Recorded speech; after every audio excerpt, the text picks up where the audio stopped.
This is it right here. Combining a team of reporters, columnists, and commentators. Don't you ever talk about me! Are you serious? Jack Ebling has brought thought-provoking discussion. What are you doing? That's a damn coaching mistake! Opinion. The customer is the one who decides when the future gets here. Oh, no! The ship is on fire! You have to check the report. Are you kidding me? That game was fixed. And overall infotainment. I'll take Jim Harbaugh. What has he done? Crazy cootie coming at you. Quiet, please. In exactly 15 seconds, we'll be on the air. Thanks, big fella. Don't you ever come back here again! No arguments. Those are called ass tunes. So buckle up. You talking to me? It's time for The Drive with Jack Ebling. Yeah, for some reason or another, you sound a little taller on radio. Great afternoon, Mid-Michigan and beyond, and welcome to The Drive with Jack, the Spotlight Radio Network. Jack Ebling here with my producer, Boston Rob. In studio today, the beautiful Spotlight Facilities 105 West Allegan. Day one of the Masters. Rory McIlroy trying to defend his championship, and Sam Burns tied atop the leaderboard at 5 under par. We'll talk a lot of golf later in the show. We're also going to talk baseball. The Tigers going at it with the Twins, trying to avoid being swept. And we're going to talk some Michigan football now. I think we have our first guest on the line. That would be Tony Garcia from the Detroit Free Press, back from Indianapolis and getting ready for a national championship celebration. Is that Saturday afternoon, Tony? Yeah, it is. I'd say technically it starts in the morning. Parade is set for 10 a.m. through the downtown streets of Ann Arbor. But then the festivities will continue in Chrysler Center for a ticketed event at 1 p.m. And it will close at 2 a.m. when the bars kick people out, right? Is that the idea? Yeah, that's right. That's right. I'm tapping out around 4. I've got my wedding shower on Saturday. Michigan did not consult with me on the date, but I will be there for the afternoon before I have to take care of my own personal affairs. Well, congratulations on that. That's something I'm sure all of our female listeners will be disappointed in. Yeah, that's right. When you think about this season, are you ready to take a break from basketball, or you want another 20 games? Yeah, I'm somewhere in between. It was an incredibly fun group to cover. Yeah. There's no doubt about that. But it's been a bit of a slog since football started. We were on the road every other week for football, literally alternating every week. And then had, as soon as the football season ended, Sharon Moore was fired, so was very busy with that. Then went down to Orlando, covered a bowl game for a week, and a new coach was hired, had to deal with that. There's been an investigation into the athletic department. Yeah. And then hoops was in full swing, which really sort of lifted the spirits of everybody in Ann Arbor for sure. But that's been a lot of travel. This is what we sign up for, so it's been great. But yes. After, I think I was gone for like 18 of 26 days since mid-March. Yeah. So a break is fine, although the break is somewhat short-lived because, fortunately, about 5 minutes before I hopped on this call, I finished it. But Free Press reported last night and this morning to keep an eye out for Tennessee big man J.P. Estrella in the transfer portal. Okay. And sure enough, he has committed to the Wolverines. So J.P. Estrella. He's going to play better for Michigan than he played against Michigan, right? Yes. He was actually all right in that game. He had 7 points, 7 boards, but Michigan just obviously hammered Tennessee 95-62 in the Elite Eight on that day. Yes, he will be. I actually like him as a prospect. He averaged 10 and 6 a game in like 18 minutes for the Vols this last year. So I think he'll be pretty good.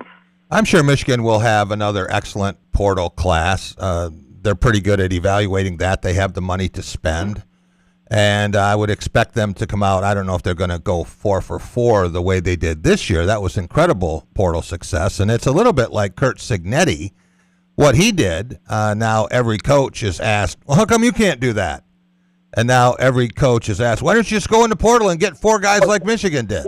You know, it doesn't quite work that way. You can look at all the schools that that did go in the portal and invested a lot of money and brought in 4 or 5 players, and they wound up watching the games on television. So Michigan deserves credit for doing it that way, but that doesn't mean that's the only way to do it. That's right. No, that's exactly right. And I'd actually argue, I mean, Dusty's success even started the year before.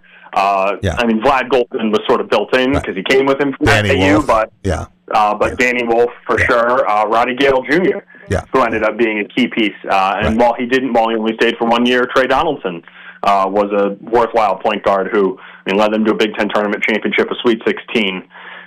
So there was, there's been some identification for a couple years now, and there's the proof is in the pudding, as they say. And now, with the national championship in your back pocket, that really helps in recruiting. Nothing can help more than that.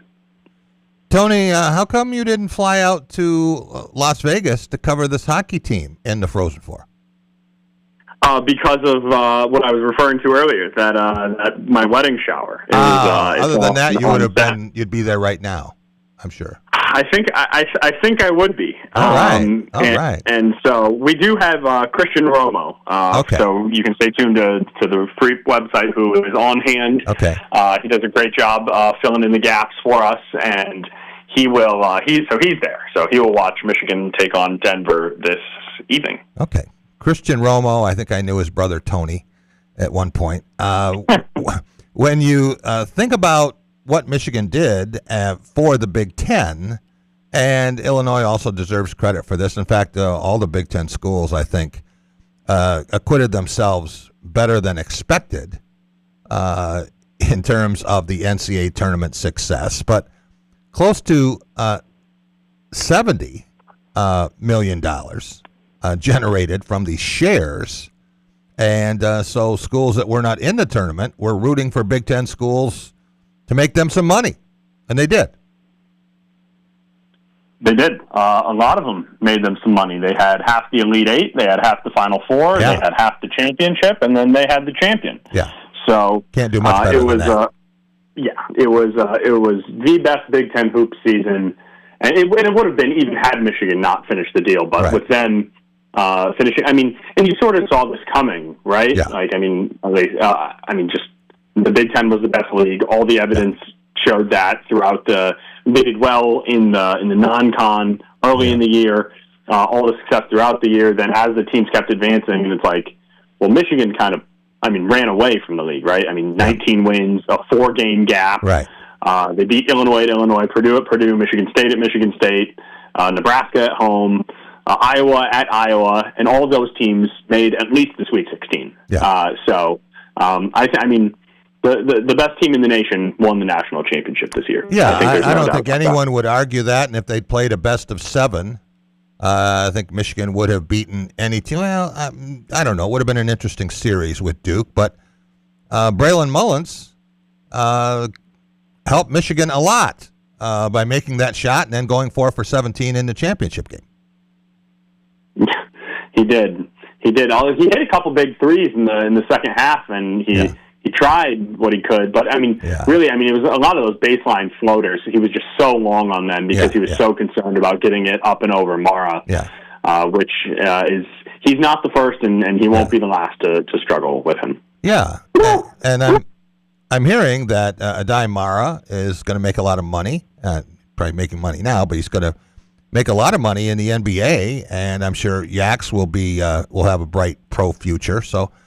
Michigan will have some guys that fans can watch beyond this season. I also saw that there's a cereal box now out there that is commemorating Michigan's national championship, and Frosted Flakes. I have the same box, Tony, from 2000, a collectible item, and you don't get it for finishing second. So. That's another feather in the Wolverines' cap. I saw Ward Manuel again at hockey practice yesterday. He was standing behind the bench, and I don't know what kind of relationship you have with Ward, but I'm told that the law firm of Jenner and Block is proceeding with its investigation Do you think that the success of Michigan's teams, let's say they win a national championship in hockey, to go with the one in basketball, will influence Ward Manuel's fate in any way? I think it could.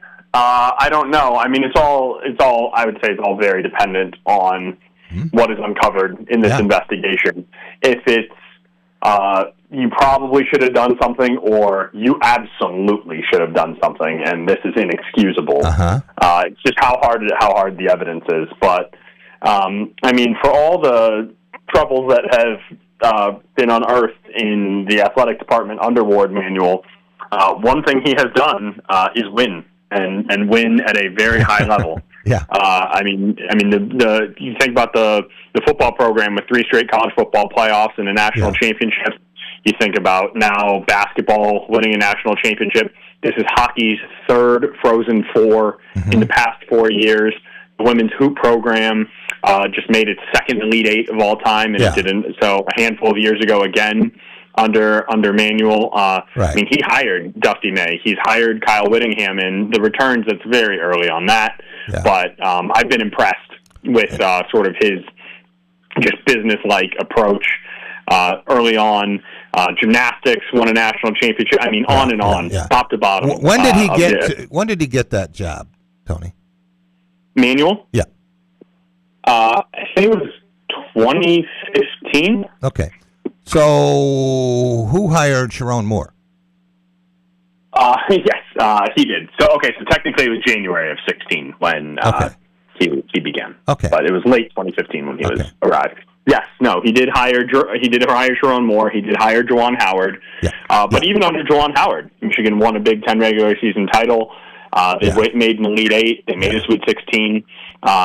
Things fizzled out. Yeah, and I don't know that you can look at the Juwan Howard period and feel too good about it. Won a championship, a Big Ten championship in the COVID year, but missed the tournament back-to-back years. I'm willing to bet you, as long as Dusty May is coaching, he won't miss the NCAA tournament in back-to-back years.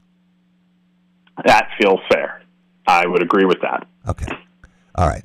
Michigan football, we know the talent's going to continue to roll into Ann Arbor. The rich get richer, and there's no reason that any prospect wouldn't at least consider Michigan. What are you hearing about Kyle Whittingham's start here? He hasn't lost a game yet, so there aren't very many unbeaten coaches at any program.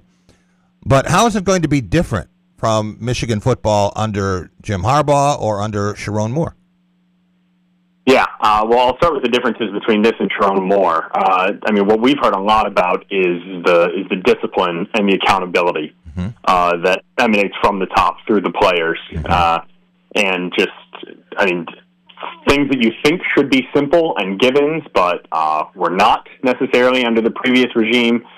Being on time to practices, more structure individually and overall in the strength and conditioning department, an emphasis on attending class with more than high regularity, not missing class, I would say, and just all of those sorts of things. I mean, he is. I mean, Utah was a brand for the last couple decades.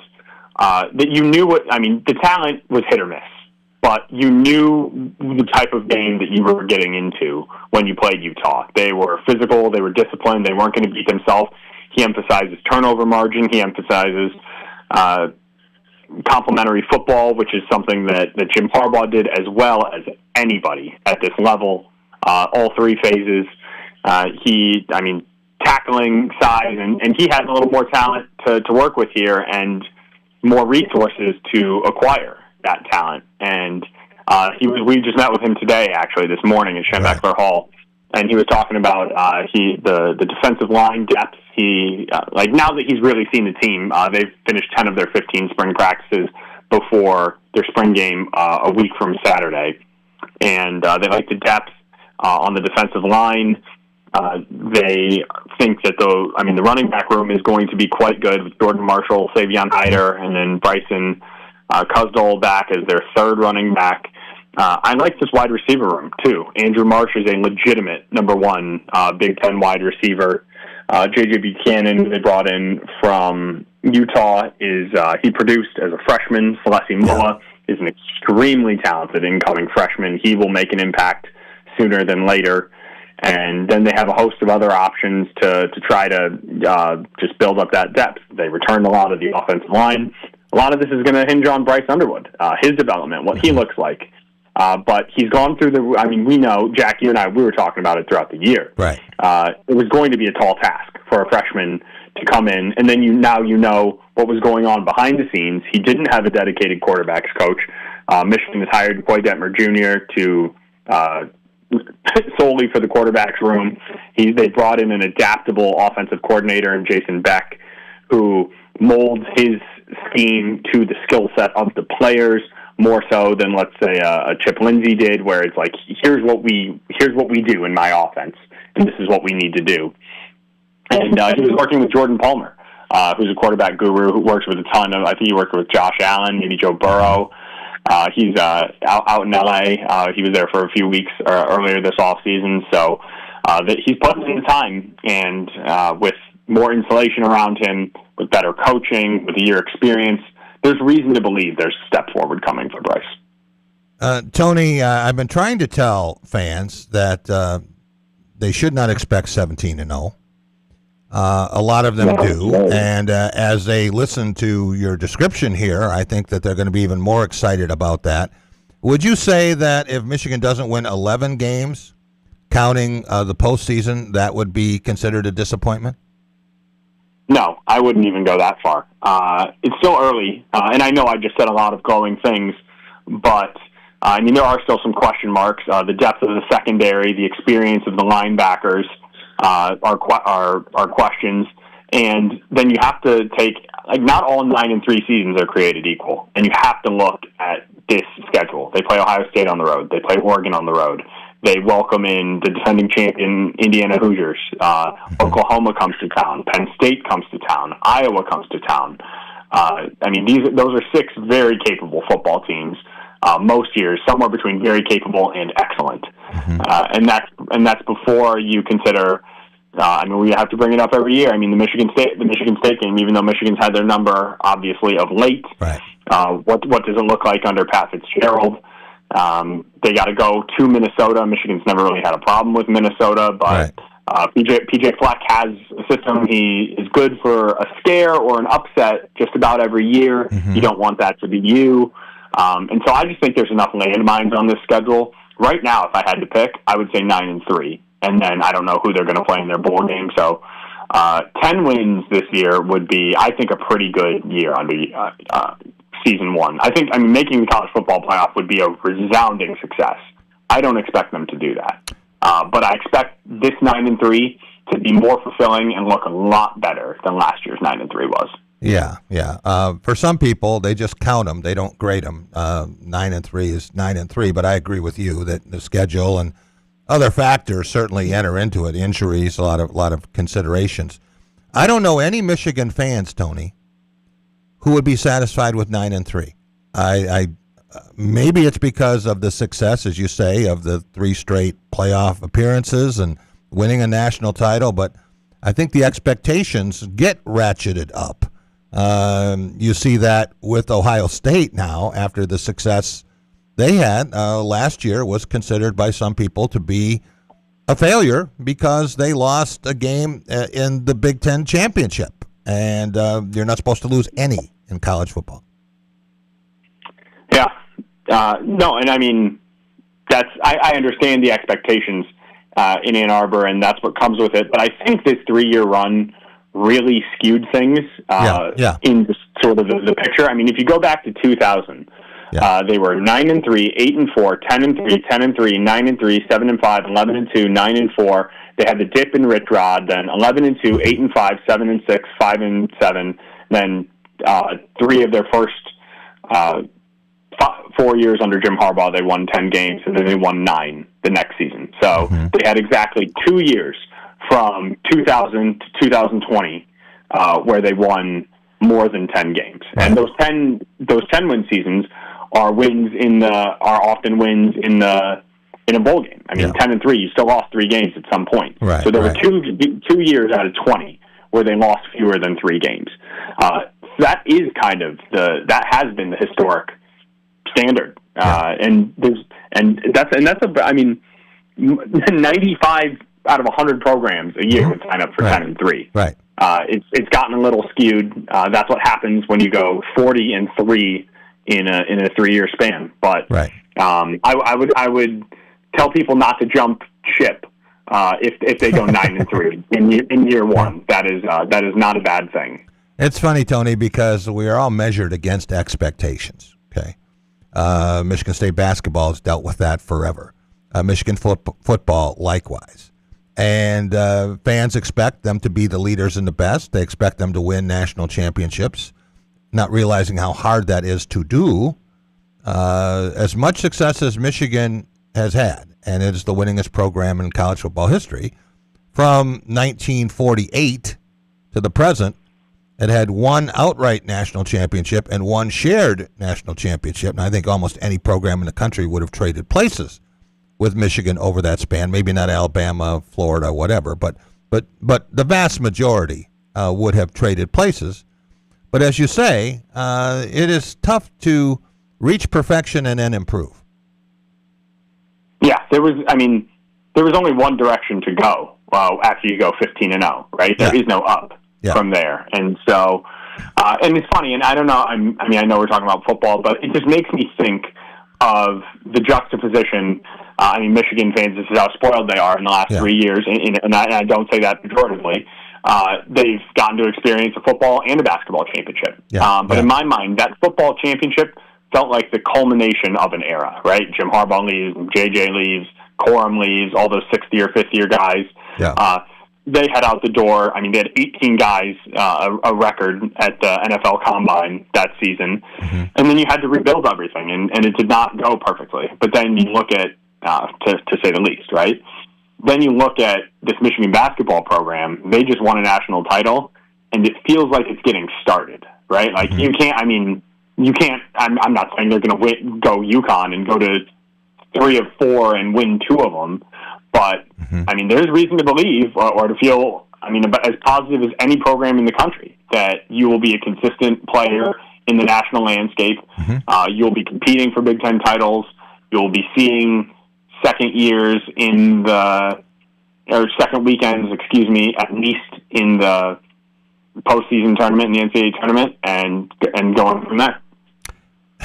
It's interesting. I talked to someone who had seen Florida Atlantic teams with Dusty May. In fact, someone I had run into at the Final Four when Florida Atlantic met San Diego State in the semifinal.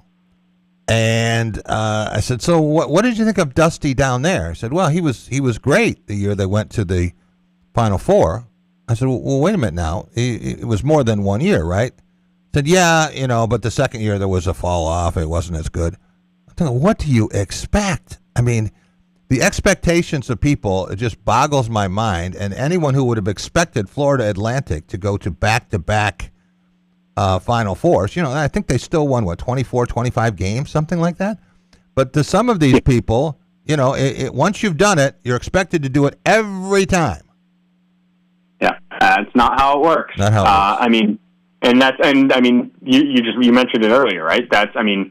Tom Izzo is chasing the ghost of his past. Yeah. Right? Like he is held to his own standard, and now they go to an Elite Eight, a Sweet 16, and win a Big Ten championship in the last 2 years. Yeah. And there's segments of the fan base ready to run them out of town.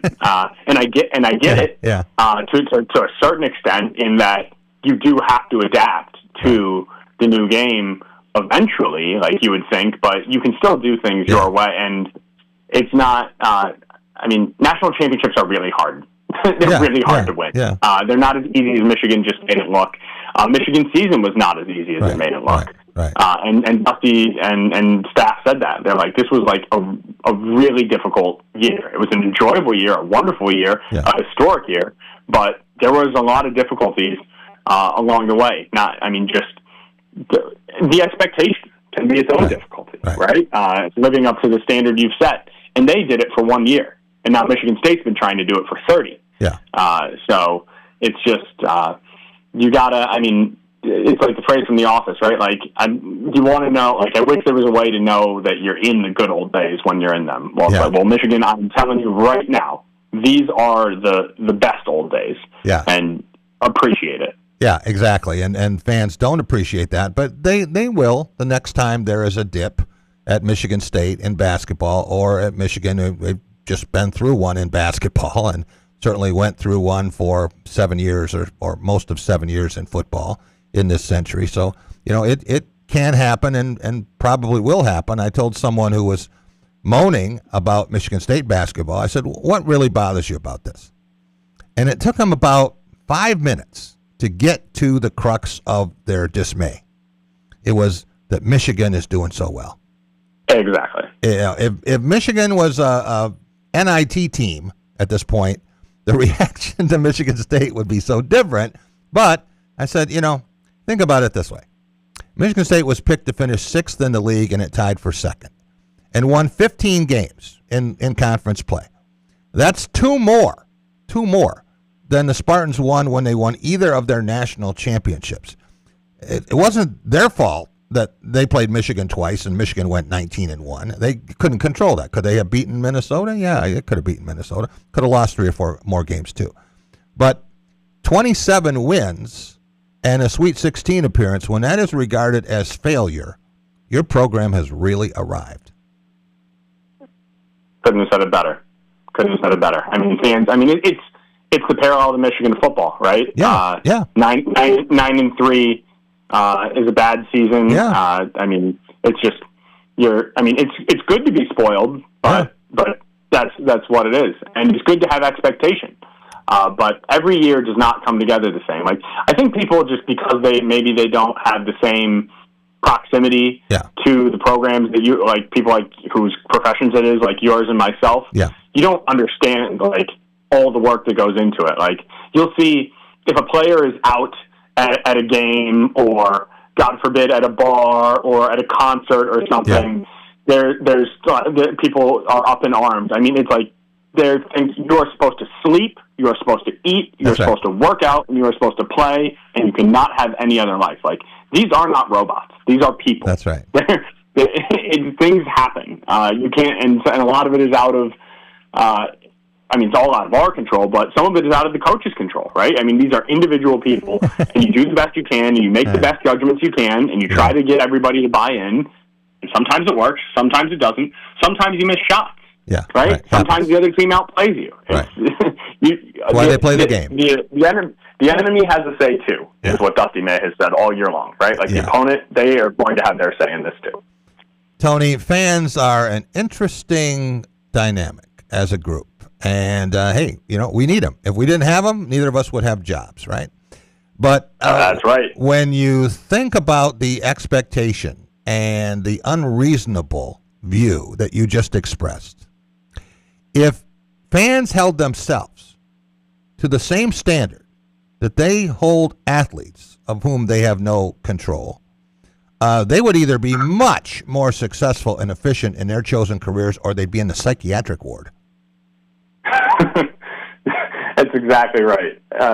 People are allowed to live life. Now, that doesn't mean go full Sharon Moore and disregard your job and exhibit malpractice. Right. But there is a fine line in between it, and that'll be like our last thought about something under Kyle Whittingham. Like, he's emphasized. Like, we don't have to be practicing as long as the previous regime, as long as what players told him they were. Like, you're running between drills, you're efficient, you're crisp, you're giving it your all 100% of the time you're in there, and you're getting in and out. I mean, Kirk Cignetti talked about that. He's like, we don't practice more than 90 minutes. Yep. They won a national championship. So it's not just about time.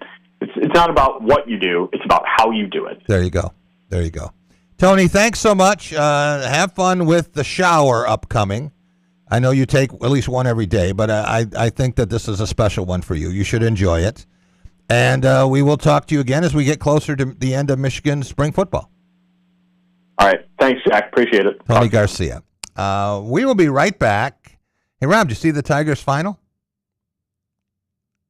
3-1, they lost. 3-1. Minnesota's pitching staff looking like all Cy Youngs throughout this series. But on a serious note, I don't know if you saw this. Yeah. Parker Meadows and Riley Green with a nasty collision in the outfield. I heard about it, but I didn't see it. Parker Meadows getting carted off. He did get up and walk around, but he did get the cart out there, and, doctors were out there. So hopefully nothing too serious. And he had just made a great catch, too, that they thought was a single, and turns out he actually got the ball. But that's too bad. Well, it shows what happens when outfielders are going all out for a ball, and they can be screaming, even though there isn't a deafening crowd reaction there at Target Field. But still, sometimes those things happen in the outfield.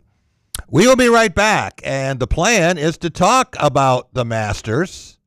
Round 1 nearing completion. A lot of players already in the clubhouse. Rory McIlroy and Sam Burns in with 67s, 5 under par. We will talk with Brian Harris from Forest Acres and Golf MSU. Back here in just a moment on The Drive with Jack. Jack Ebling here with my good friend Matt Sloan at Graph of Okemos. Spring is here, and so is good news for lease customers. You got that right, Jack. Pretty exciting news, both at Nissan and Chevy. We have a lease pull-ahead starting right now. So if you're bored with your lease, too many miles, close to too many miles, you just want to get out because of a high payment, bring it in. We'll get you out of your lease and get you into something more exciting. Stop and see Matt and the gang at Graph of Okemos. They're making friends. So, it's been a while since you've had your jewelry cleaned and inspected, right? Where will you go and who will you trust with your most valuable and treasured heirlooms? At Meadowar Jewelers' 4 locations in Lansing, Okemos, Jackson, and Portage, jewelry isn't just our job, it's our passion. Each and every piece entrusted in our care is thoroughly inspected by our trained staff against damage or normal wear. And we offer you, our customer, the highest level of quality on repairs and custom designs. Whether it's worn out prongs, channels, or shanks, it's all handled with incredible care. Meadowar Jewelers in Lansing, Okemos, Jackson, and Portage want to help you preserve your memories and offer you options on creating new ones. Come in today for the cleaning and inspection of your jewelry. We continue to work hard every day to earn your confidence and trust. Dean Transportation is looking for compassionate people to join our team of school bus drivers and attendants. Visit deanjobs.com to see all openings. Dean Transportation provides paid training to obtain a commercial driver's license, increased starting pay, comprehensive benefits, and flexible schedules with no weekend shifts. No experience needed. Apply today at deanjobs.com and train for back-to-school season. That's DEAN jobs.com. Amy here from One North Kitchen and Bar. Tuesdays are family fun night at One North. Kids under 12 eat free with the purchase of an adult entree. Bring the whole crew to One North in Lansing, Jackson, or now East Lansing. Good food, happy kids, and an easy win for the family every Tuesday.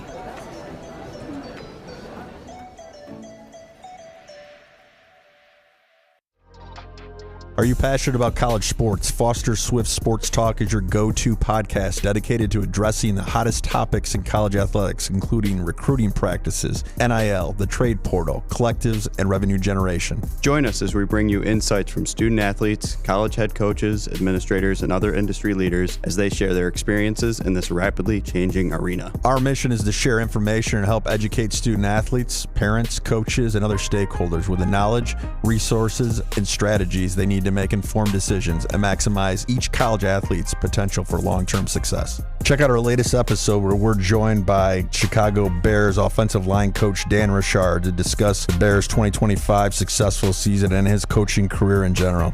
Like and subscribe to our YouTube and Facebook pages to watch all of our episodes, or you can give us a listen on any of your favorite podcasting platforms by simply searching Foster Swift Sports Talk. Until next time, I'm your host, Dave Russell.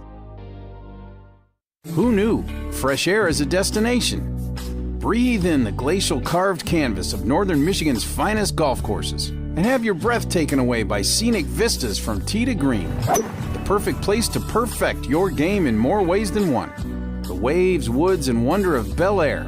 Escape every day. Discover the magic of 90 holes at one resort. Shanty Creek Resort in Bel Air and online at shantycreek.com.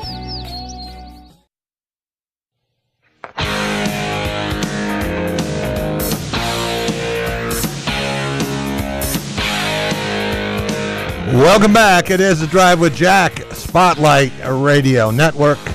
Jack Ebling here with my producer, Boston Rob. Rob, we have our next guest on the line. I'm very happy to welcome in Brian Harris. He is course manager, and he is in charge of all the great things that go on out at Forest Acres Golf Courses. Also a terrific player in his own right. Brian, when you see the Masters round 1, what's the first thing you think of? Well, it's golf season. As Rob said when I was talking to him for a second, he's like, it's a good thing we're talking to you today because that means golf's around the corner. So, it just means the golf season's starting here in the north, so it's an exciting time. There was quite the to-do this morning after the ceremonial first drives with Jack Nicklaus, Gary Player, and Tom Watson about the condition of the golf ball. And should it be dialed back? When should it be dialed back? How much should it be dialed back? And as they said, it really isn't going to impact the recreational player much. It might make a difference in 1 yard in your drive.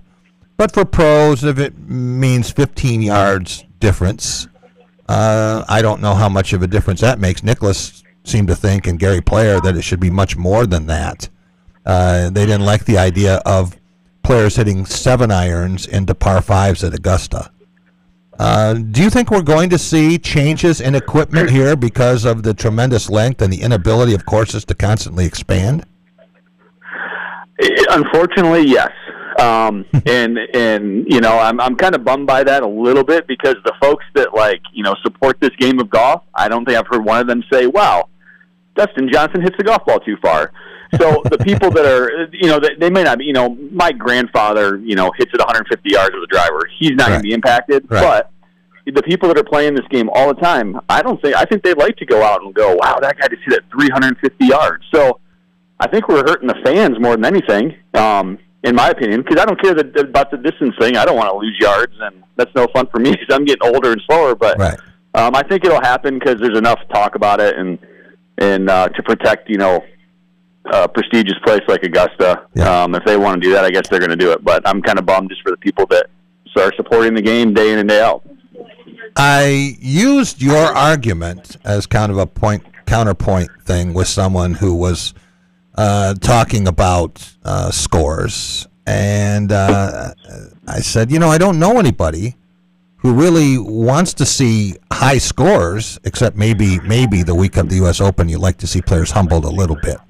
But, they like it when someone is 20, 22, 26 under par.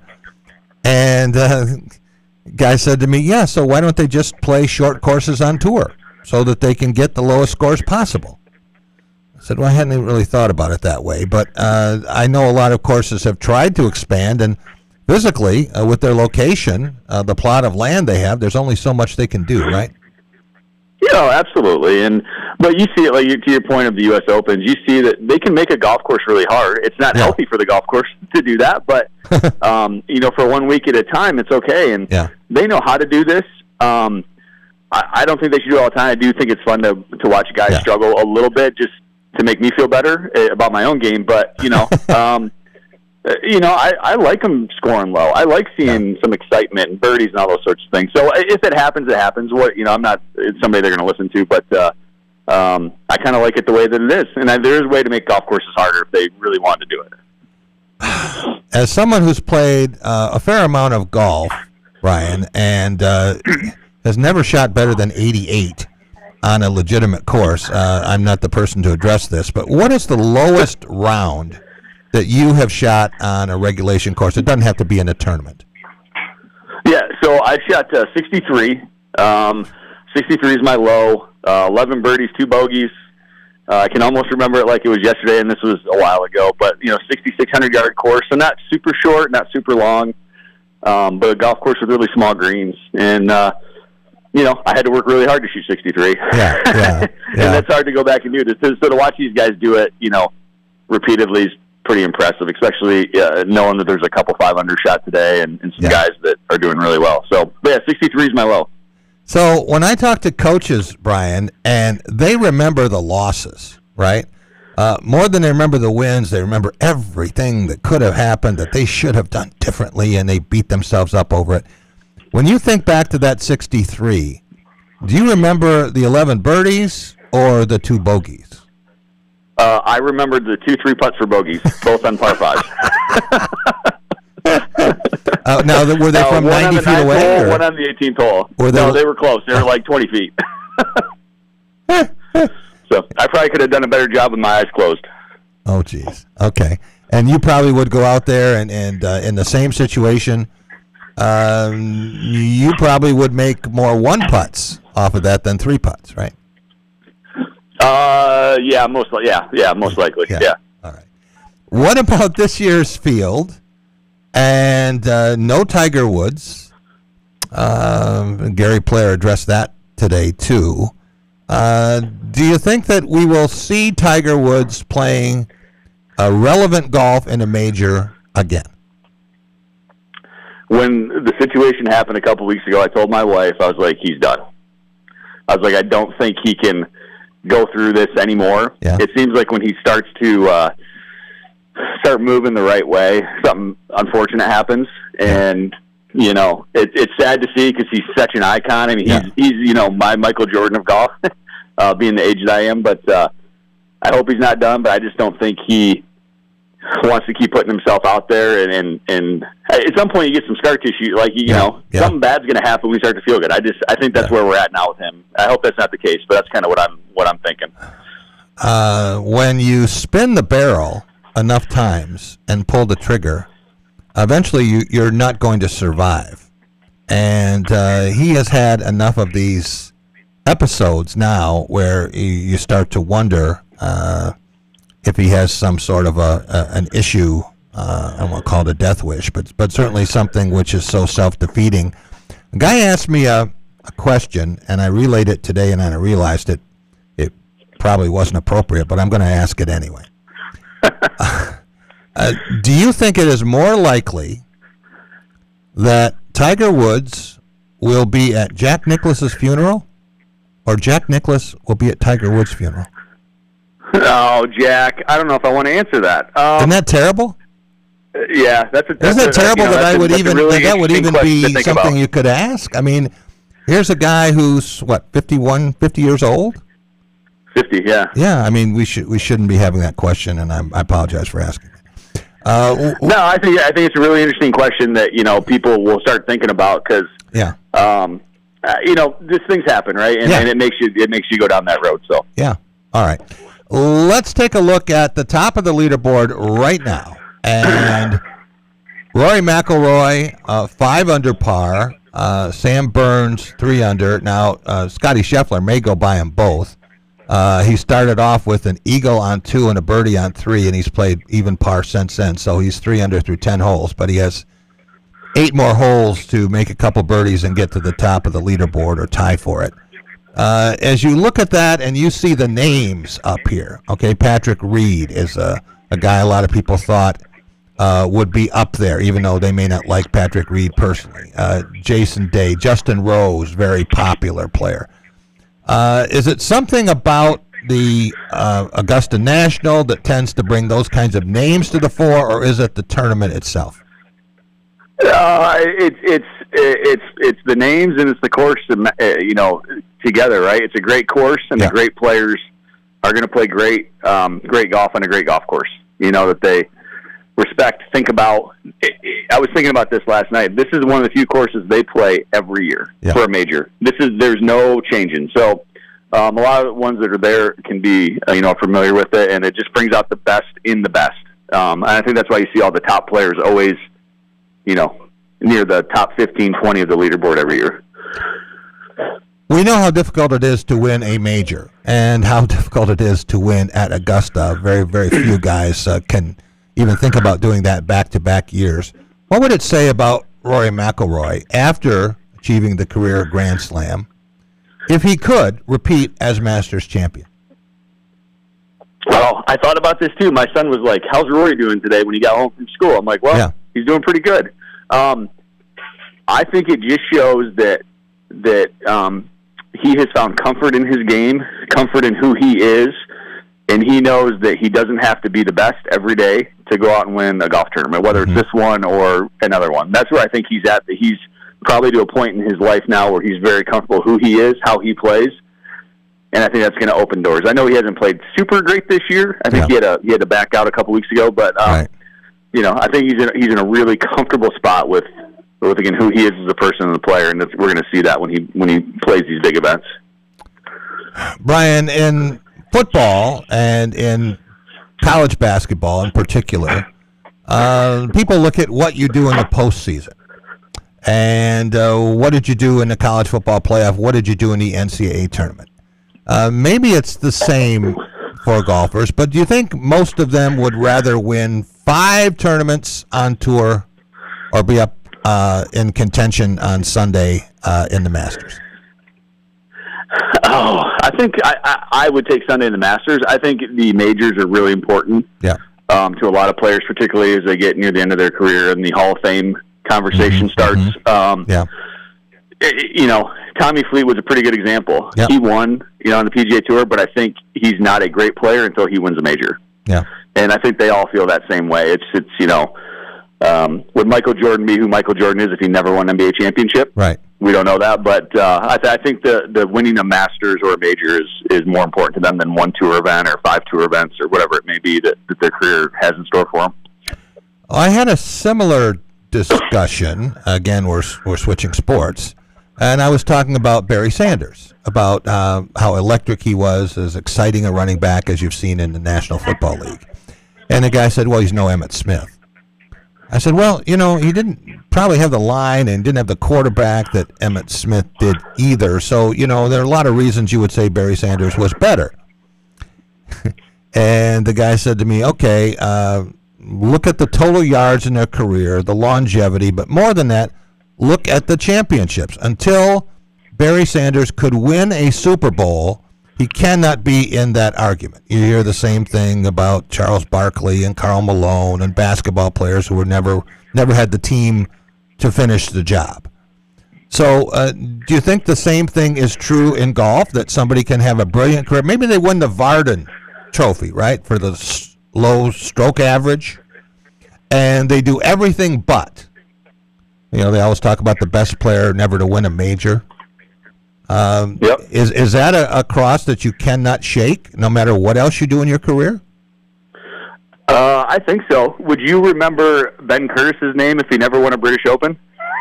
I don't remember it having won a British Open. Yeah, I barely do. Yeah, but I couldn't tell you much about but it. A guy like that is who I think about. He played in the PGA Tour for a long time. Yeah. I wouldn't remember him if he hadn't done that. So I think the majors is really important. Is that fair? Probably not. That doesn't define a career, but but I do think it's really important to the people that make these decisions about Hall of Fame and how great a player is or isn't throughout their time. All right, I want to talk about Forest Acres and about golf here in mid-Michigan, but before we do that, I have to ask you another disturbing question. What happened to Kentucky basketball this year? Well, God, there's young ears in my house at the moment. What a disappointment, just really disappointing. I had a hot take as soon as they lost in the second game and said, like, they need to fire everybody, players, coaches, just start over. Yeah. And that's not fair.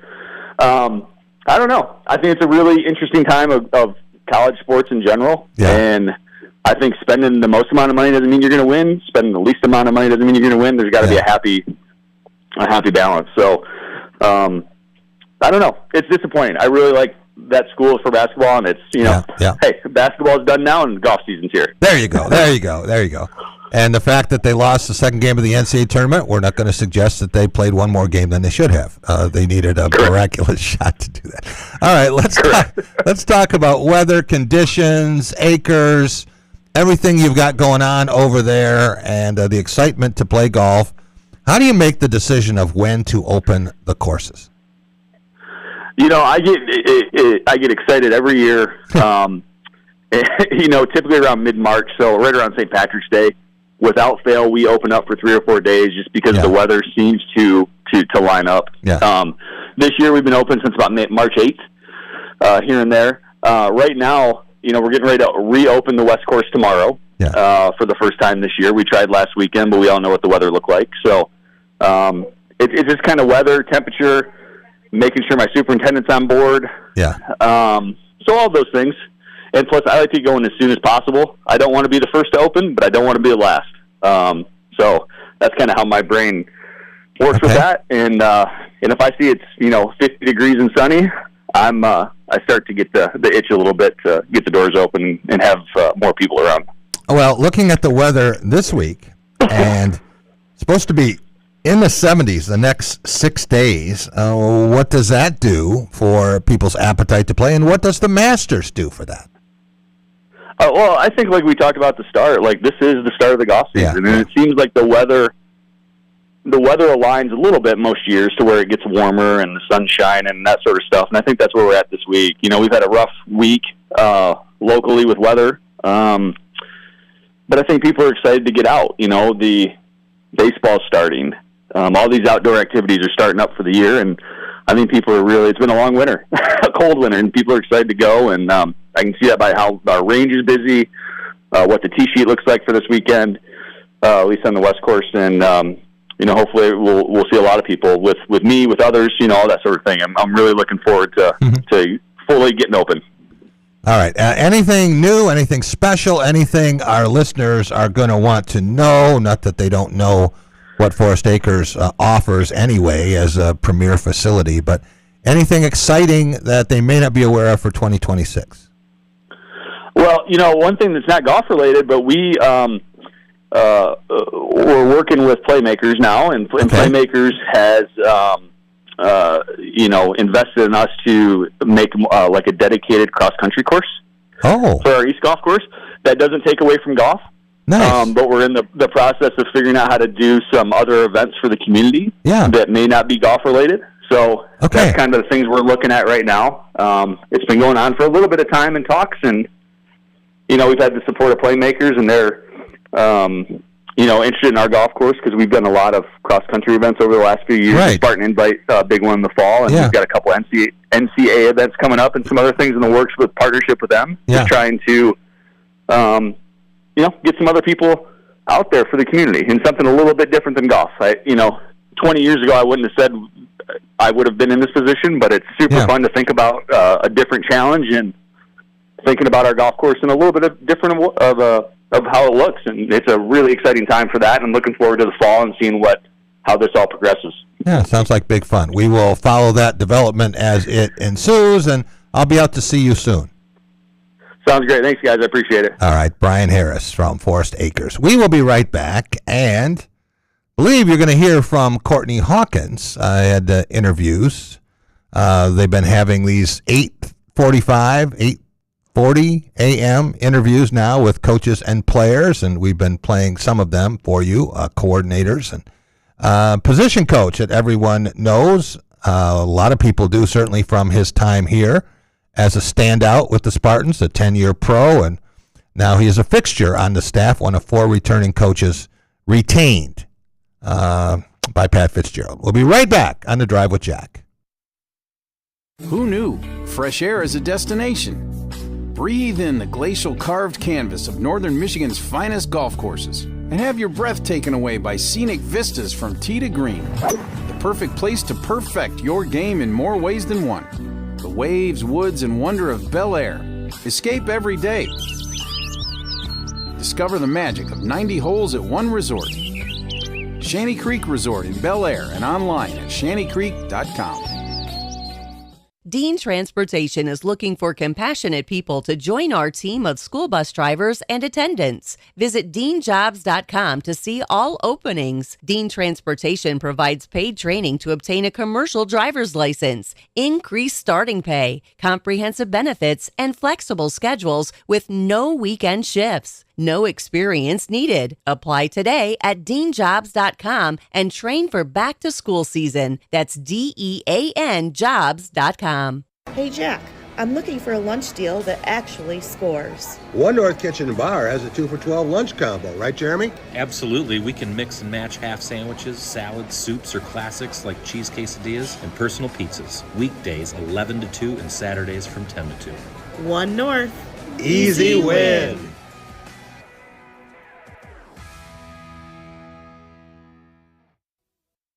So, it's been a while since you've had your jewelry cleaned and inspected, right? Where will you go and who will you trust with your most valuable and treasured heirlooms?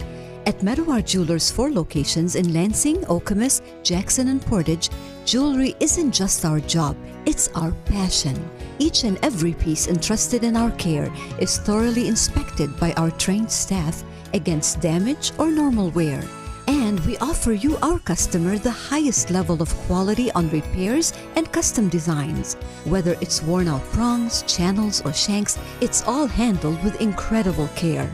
Meadowar Jewelers in Lansing, Okemos, Jackson, and Portage want to help you preserve your memories and offer you options on creating new ones. Come in today for the cleaning and inspection of your jewelry. We continue to work hard every day to earn your confidence and trust.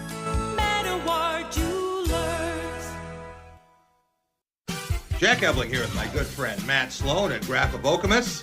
Spring is here, and so is good news for lease customers.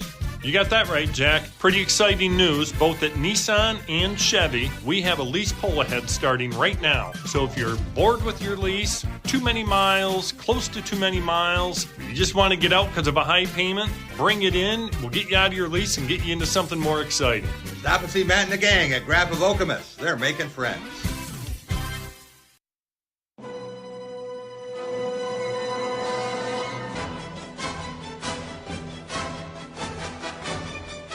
Welcome back. It is The Drive with Jack, Spotlight Radio Network. Jack Ebling here with my producer, Boston Rob. Rob, looks like Scotty Scheffler in a little bit of trouble here on 11. He has a long par putt. Very, very unhappy with his shot from the fairway, a shot that I gladly would have taken, and he was distraught. Tigers 3-1 losers to the Twins today. What's wrong with the Tigers offense? A lot. How about that?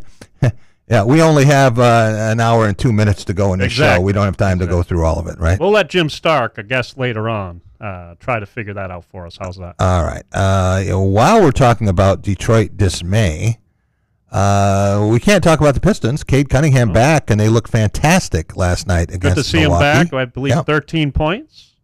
Yes. In his return. Yep. It's good to see him back on the court healthy. Yeah.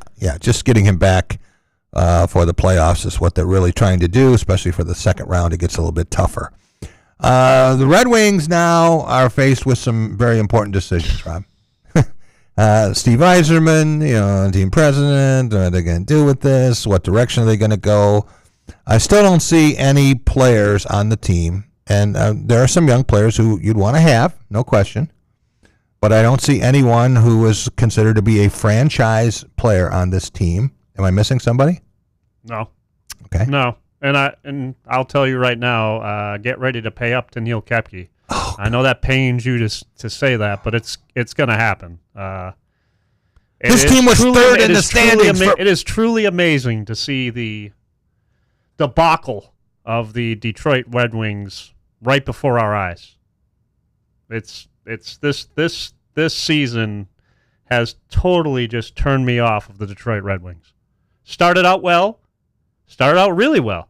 At one point, believe it or not, that team was in first place in the Eastern Conference. Not too long ago, as a matter of fact. But here we go again. So, it's disgusting. Yeah, that's one word for it. I can think of some others that I wouldn't say if I had on the show. If I had a little bleeper button or a silent button, we could say some words probably that would be accurate. But this is a family-friendly show, so we're not going to go too deep into that rabbit hole. Yeah. I asked someone to describe the Yzer plan for me, right? Yeah. And I don't know the intricacies of what Steve Yzerman is thinking. We know that what he did worked well when he had some very good players and the infrastructure in place, Tampa. But someone said it's a good thing he's not trying to reopen the Strait of Hormuz. Yeah, and I don't know if I want to blame. I mean, when this sort of thing happens, yep. There's a little piece for everybody to get blamed, yeah, right? Yeah, but I don't really look at the head coach to blame. Okay. I'm looking at the players. Just the way they're playing. Just do you think they're not putting out on the maximum line. I know effort? certain players are hurt. Everybody's hurt this time of year, but so are the other teams. Yeah. But it just doesn't seem like they have the want to. Right? Especially at end of games. When they're getting booed off the ice by their home fans after the second period, that's not a good sign. Yeah. When you have at least 4 or 5 games in this stretch that you could have and should have won. Yeah. And just don't. It's maddening. And I'm not saying they don't care, but it just looks like to me these players just don't, they're just not responding the way they should be responding as professionals. Right. So, but the Bruins are going to make the playoffs, so I'm very happy about that. Yeah, you should be. Let's put a little sunshine at the end of this conversation. All right, that sounds good. Maybe some sunshine for Michigan State football, although I saw over-under for the Spartans that Steve Waite was going to make a bet on out in Las Vegas. So he's there for the Frozen Four. Hasn't been posted everywhere, but at least one site had Michigan State to win 3.5 games.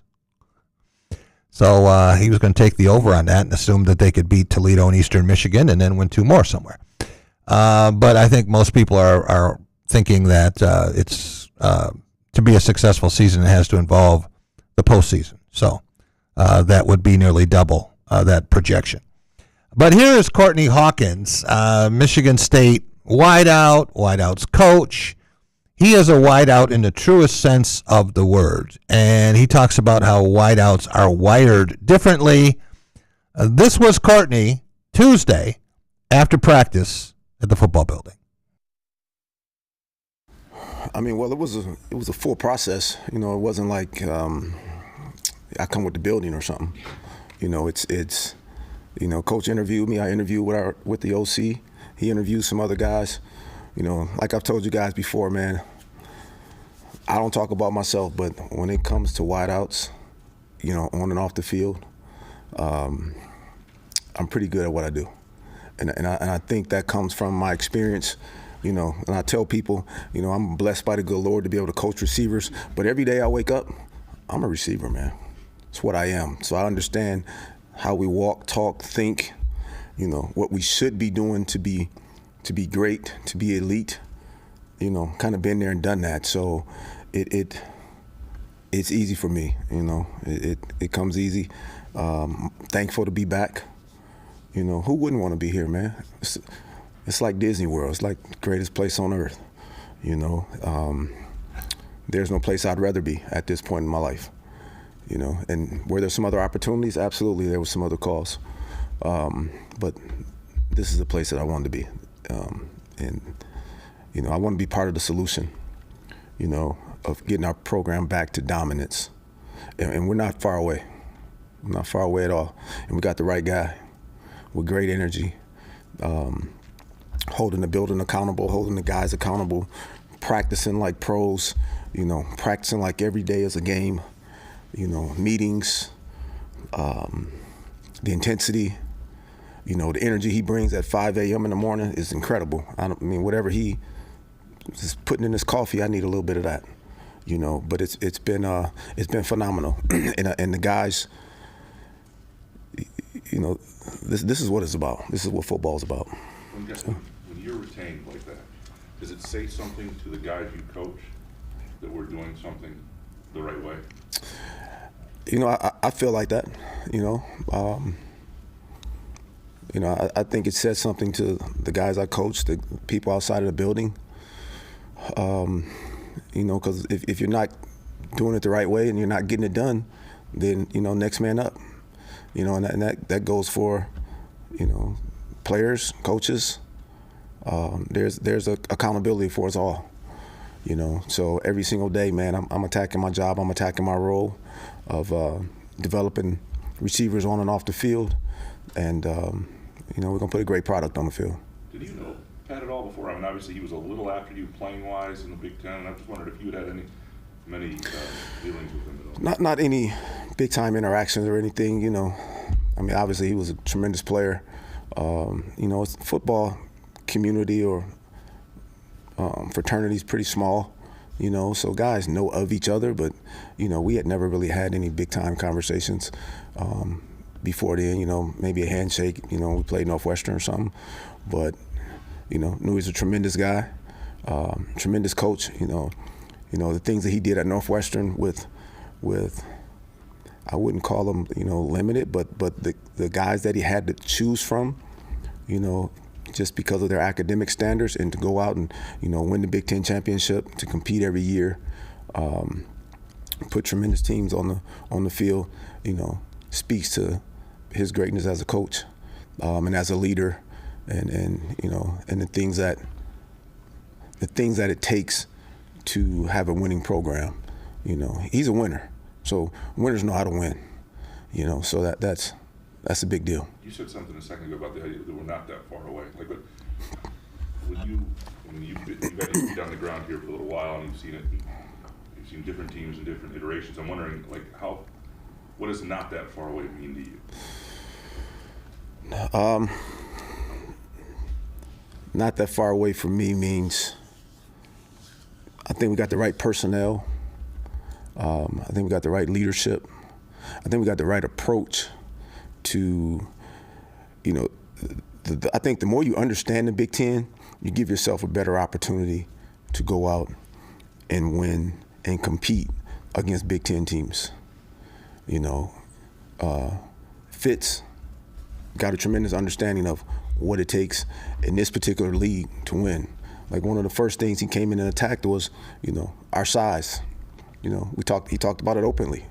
So we went out in the portal. It wasn't about going out getting a little cool wideouts that could run around, and, you know, we're like, where's the biggest O-line? Where's the biggest D-line? Let's get back. This is what Michigan State has looked like over the years. We're going to get back to that. You know, that when we come out the tunnel, you know, we won't lose the look battle. You know, and that really makes a difference, you know, in this league. Third and fourth quarter, teams, if you're small, teams just start leaning on you. They're cool with running the ball. You got teams in this league cool with running the ball 20, 30 times in a row if you can't stop them. So, and if you can't run the ball, then, you know, and teams can pressure you with 4 guys and drop 7, they'll do it all day. So he understands that, and those are the things that we initially attacked as a staff. And then from there, you'll kind of build out. You know, you'll get a skill guy here, you know, and kind of piece it all together. But it starts up front. And that was, you know, a conversation that he had with, you know, pretty much everybody in the building. I guess that kind of informs the question I wanted to ask you about where your room stands, and with all the changes, the guys who came in. What do you notice about your group, and what do you want to see from them in this game? Well, I mean, I guess the first thing you notice about them is youth. You know, we're young. And what I mean by that is there's not a lot of playing time. You know, when you check those boxes of guys that have really had significant playing time, you know, in the room. There's some guys that I feel like that are ready, you know, that have worked their tails off and that are continuing to push, and it's their time. But just to say, you know, we got 3 guys that have played, you know, 30 games or something like that, you know, we don't have that right now. So every day is that challenge for them, you know, to, you know, coaching and practicing is to practice at that game level and to learn how to push themselves, you know, through the wall. You know, there's going to be times out in Spartan Stadium where, you know, if you haven't really been out there, or you've been, you know, physically or mentally drained and you haven't pushed yourself through that wall, if you don't know what that feels like, then you can't do it out there. So we're constantly right now, that's my job, is to get them to get to the wall and then actually push through the wall and succeed and understand this is what it's going to take to win on Saturday. You're not just going to show up and just be okay. You got to show up and be exceptional. You got to excel at your role. You got to win your one-on-one battles. You got to be a dog, you know, and that's what we're doing right now, building dogs.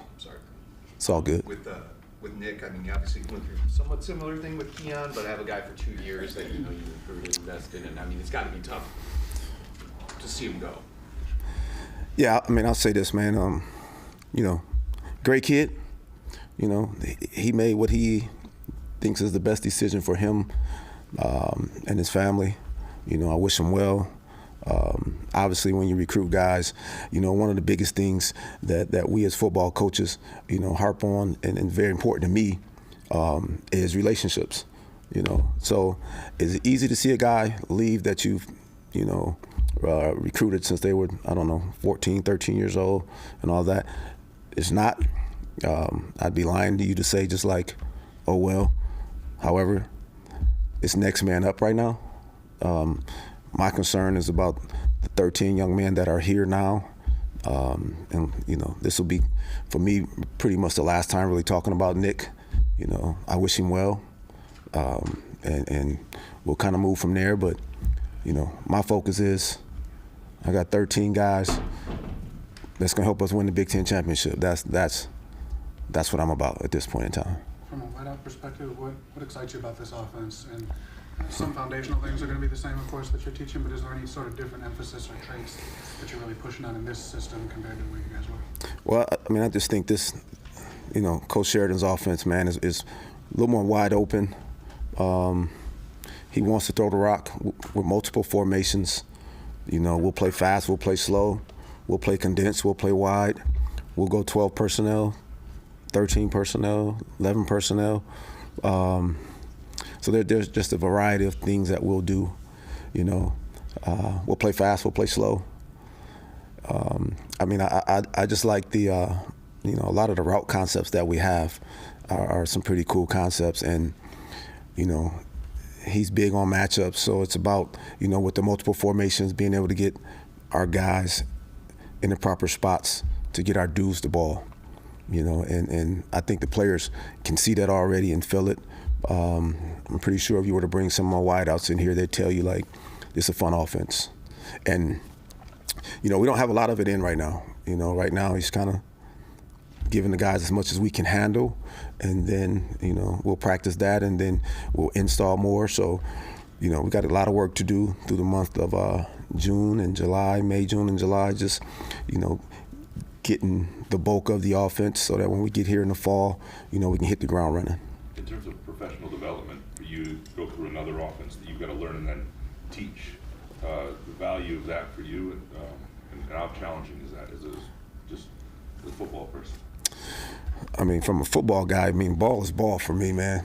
A lot of the concepts, like smash in high school is smash in college, So there's a lot of concepts that you run that are the same, but it might be named a little different.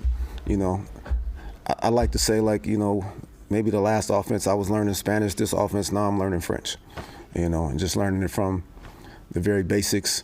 The one thing with the guys that returned, you have to get them to basically say, look, man, we need to just erase everything else out of our head, because this concept, we might have called it, black last year, but this year we call it white, So getting them to understand that and not mix the two offenses up. But outside of that, man, it's just been, just a teaching progression, teaching the guys, testing them, whether it's testing them on the field, testing them in the classroom, and just continuing to pour into them. And they've been doing tremendous. How long does it take you to learn a new offense to then be at the level that you can teach constantly? That's a good question.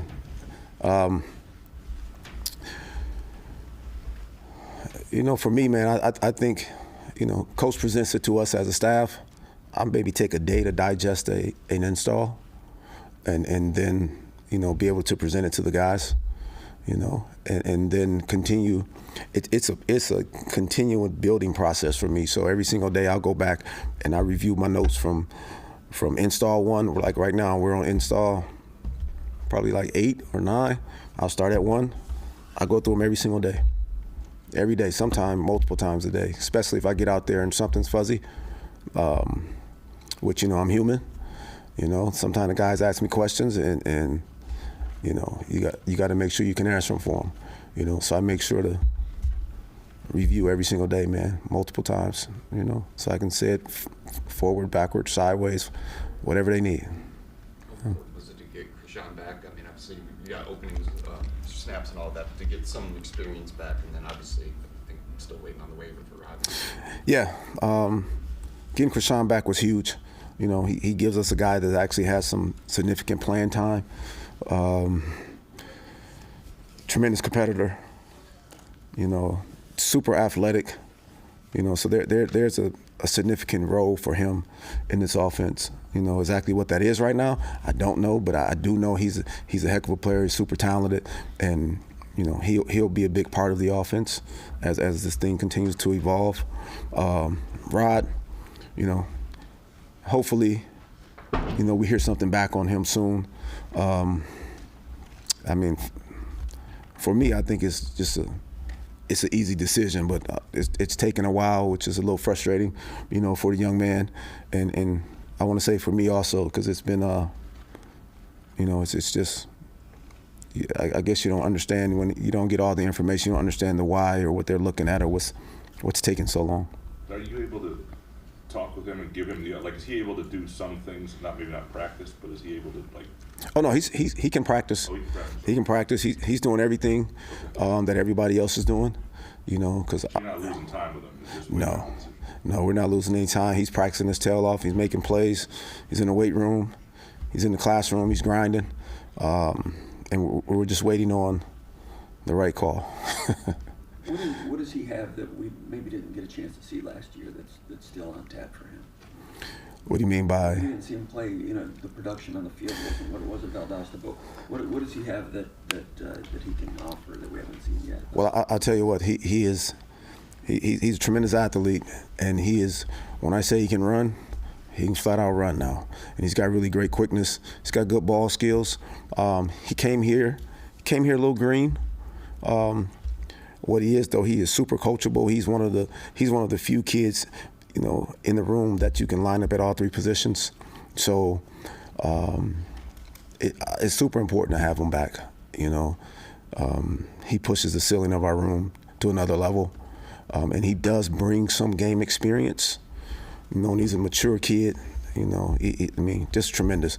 You know, on and off the field. So he's helped out a lot in the room. You know, just being who he is, his approach. You know, he's a guy that you know, I walk in the room, you know, he's there 20 minutes earlier with one of the young guys, and they're reviewing something, and you know, he's kind of their go-to guy because he's, like I said, he understands the offense pretty good. He picks up things. He's a really smart dude. Is Bryson with you guys full time now? Yes. How's he coming along as a guy got a little bit more involved at the end of last year, traveled a little bit, did some things? He's been doing good. He's been showing up every day. He's made some plays. You know, he's a physical guy. You know, he's one of the bigger receivers in the room. So he kind of leans on his physicality, and he actually runs well. Tremendous ball skills. You know, so he's competing. He's put his foot in there to to let everybody know I'm part of this competition. Very good teammate.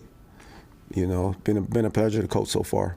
But he's been, for the most part, with the wideouts the entire spring. When you talk about it's time for other people to have their chance to step up and so forth, I can think who some of those names are, but who comes to mind when you say that? Other guys ready to? I mean, right now we truly don't have a rotation right now. What I mean by it's time for guys to step up. I mean, I think that they've. Like who would be some of those guys? You know, guys that have trained and I feel like are fighting to earn that opportunity would be like Tapp. You brought up Bullard, Collier. You know, we got Fred Moore came in and been doing a tremendous job. So we have a big time competition right now. You know, the young guys that we brought in, you know, Elmore, they've all flashed at certain times doing spring ball. You know, so it's going to be a great competition these next few months to figure out what our rotation is. But the great thing about it is that they're competing. They're going to continue to push the room, and I'm going to continue to push the room too. Taplin got on the field a little bit last year. What do you like about him? Tap is probably one of the fastest guys on our team. You know, he's smart dude, really great quickness, you know, really good at the top of routes. You know, he's developed his body over this last year. That was one of the, you know, setbacks when he first got here. He was a little bit undersized a little bit to kind of handle the pounding of the Big Ten, but he's attacked nutrition, and I feel like, you know, now, you know, he's ready physically and mentally, emotionally to be able to contribute to help us win games versus just, you know, I got a chance to play type of deal. That is Courtney Hawkins, and yeah, he went on for about close to 20 minutes, Rob. So looking forward to watching a new collection of wideouts for Michigan State. We will be right back, and Jim Stark is going to be in here a little bit later talking about the Tigers to try to get some diagnosis of what the problems are. I think it's pretty obvious the last few games, other than a 1-11 run eruption, they have not hit the ball this month. So all the concern about the pitching staff and the bullpen, I get it, but there's much more to it than that. Once again, we have a tie atop the leaderboard. First round at Augusta. Rory McIlroy and Sam Burns at 5 under par. And how about Justin Rose? A lot of people would love to see Justin Rose win this tournament, including you. Yeah, he's 4 under. We were big on him 13. yesterday when we were making our picks. He's one of your 3, right? No, he isn't. He was taken before I could pick. Oh, that's right. He was taken in the 4th spot by Burton Smith. So curses. Yeah, he took Scotty Scheffler and came back and took Justin Rose at 4 before you and I had a chance to make our picks. That's right. That's right. All right. And you're attributing that to the fate of your players, right? Yes. Thus far. We're not going to talk about Boston Rob and the Masters right now. You're lucky you got it on right now. Let's just put it on that with the Frozen 4 happening at the moment. But oh, yeah, the first game, right? Is 0-0 right now, just basically halfway through the first period. Of course, it's North Dakota and Wisconsin. You like North Dakota in that one? I do like North Dakota not only in that one, but I also like North Dakota to win the whole thing. Whoa! Beating Dakota and Denver or Michigan in the championship? North Dakota and Denver. Wow. It's going to be a rough day for the Big Ten and the Frozen 4. Ouch. Yep. All right, we will be right back on The Drive with Jack. Dean Transportation is looking for compassionate people to join our team of school bus drivers and attendants. Visit deanjobs.com to see all openings. Dean Transportation provides paid training to obtain a commercial driver's license, increased starting pay, comprehensive benefits, and flexible schedules with no weekend shifts. No experience needed. Apply today at deanjobs.com and train for back to school season. That's DEAN jobs.com. Hey, Jack, you love a good gift card. Yes, Jeremy, I do.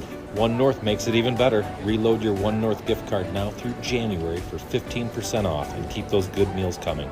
Lunch, dinner, happy hour, covered. Reload it, use it, repeat. One North Kitchen and Bar. Where gift cards keep giving.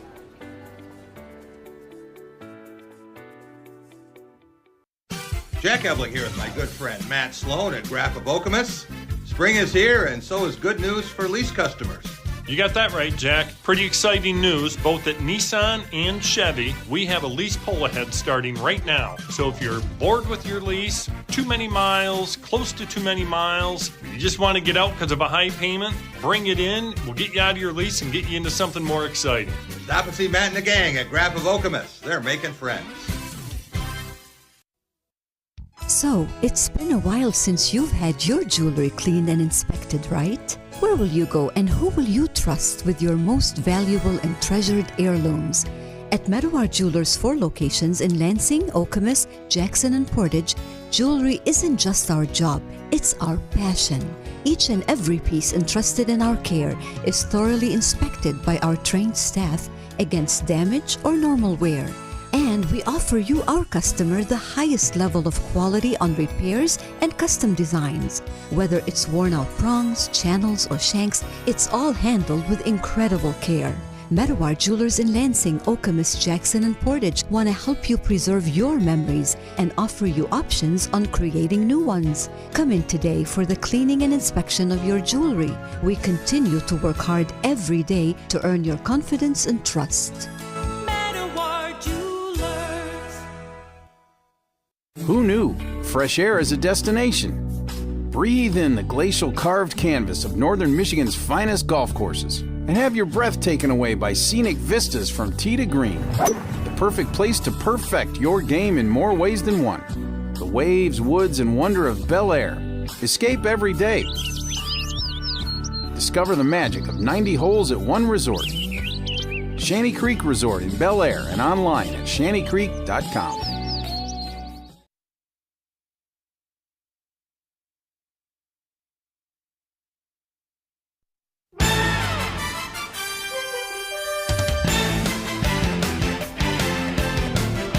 Welcome back. It is the Drive with Jack Spotlight Radio Network. Jack Ebling here with my producer, Boston Rob. Rob, I am just dying of laughter here. In the commercial break, the overreaction of fans. Of course. Never ceases to amaze me. Love it. Right? Yes. The Tigers have played 13 games this year. Yeah. And they haven't played 162 yet, right? No. But I have people saying that, this is going to be one of the worst Tigers teams ever.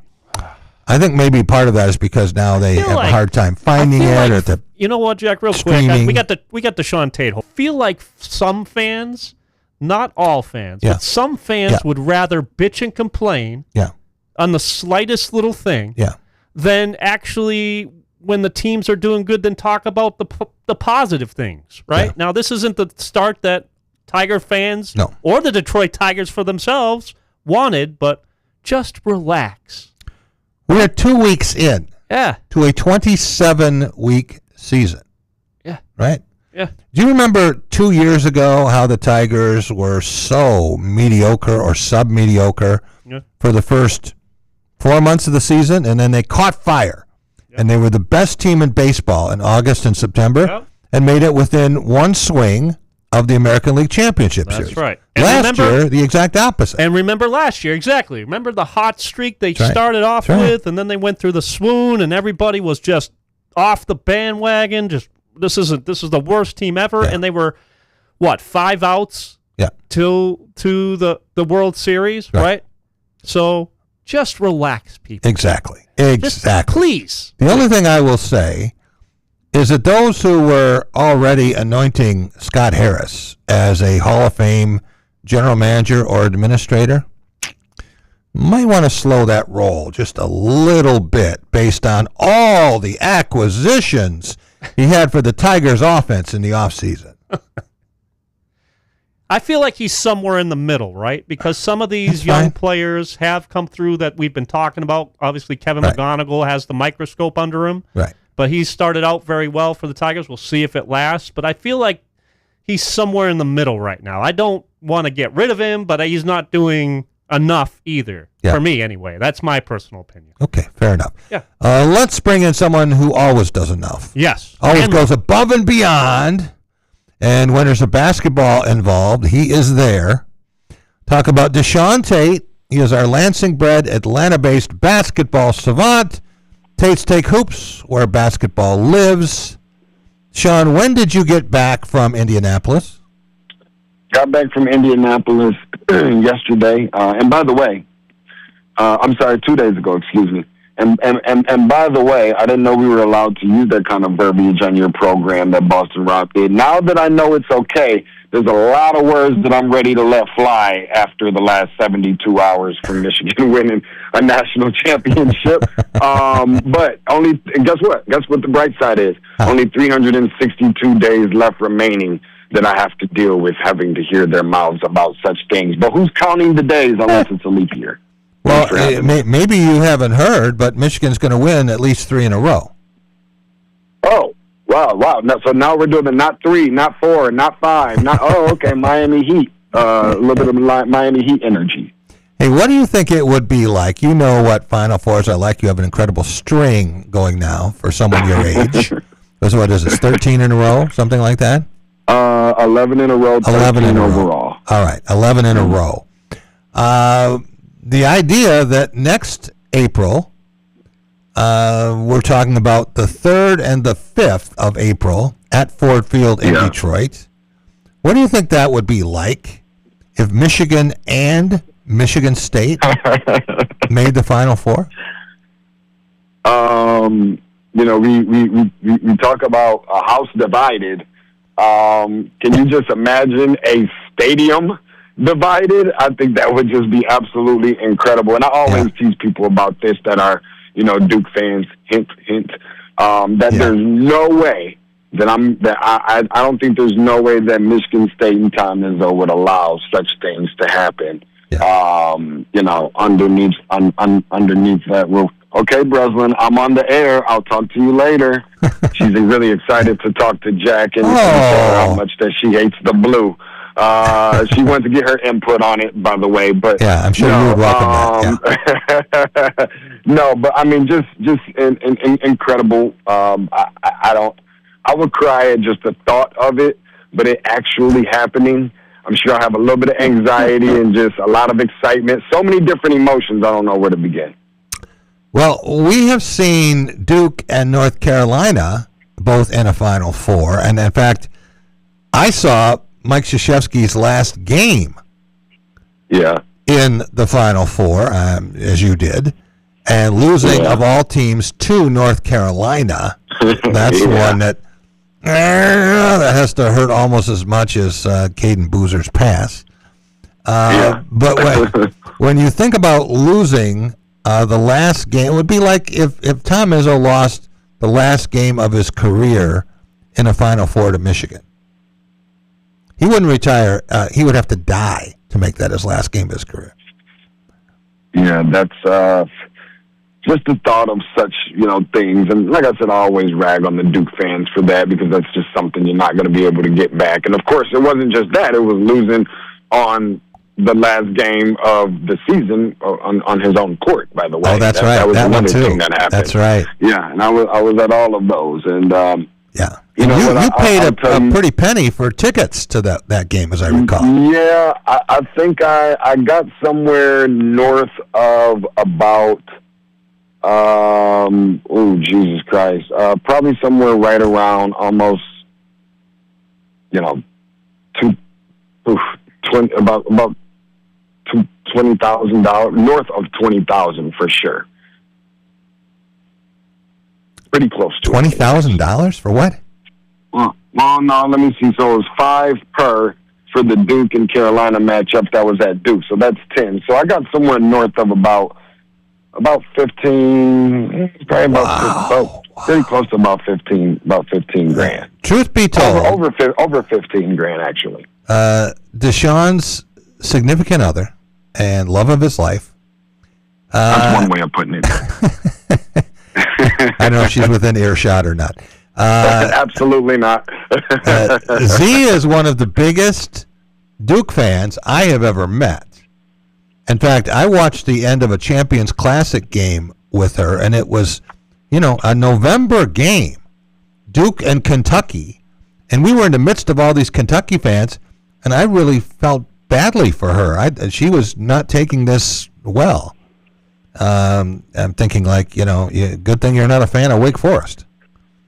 So yeah, that's you know, it's you know, I have a little bit of fun with it still from time to time. There ain't going to be too much ragging on Tom Izzo before I have to bring such moments up. But you know, it gets pretty serious at the Tate residence, and when it comes to basketball, especially college basketball, and there's a lot of fun involved. There's a little bit too much fun that gets involved with it sometimes.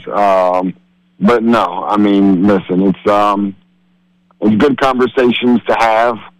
Not as fun conversations to have when they play each other, because I'm always reminded of Tom Izzo's streak against Duke and whatever else, what have you.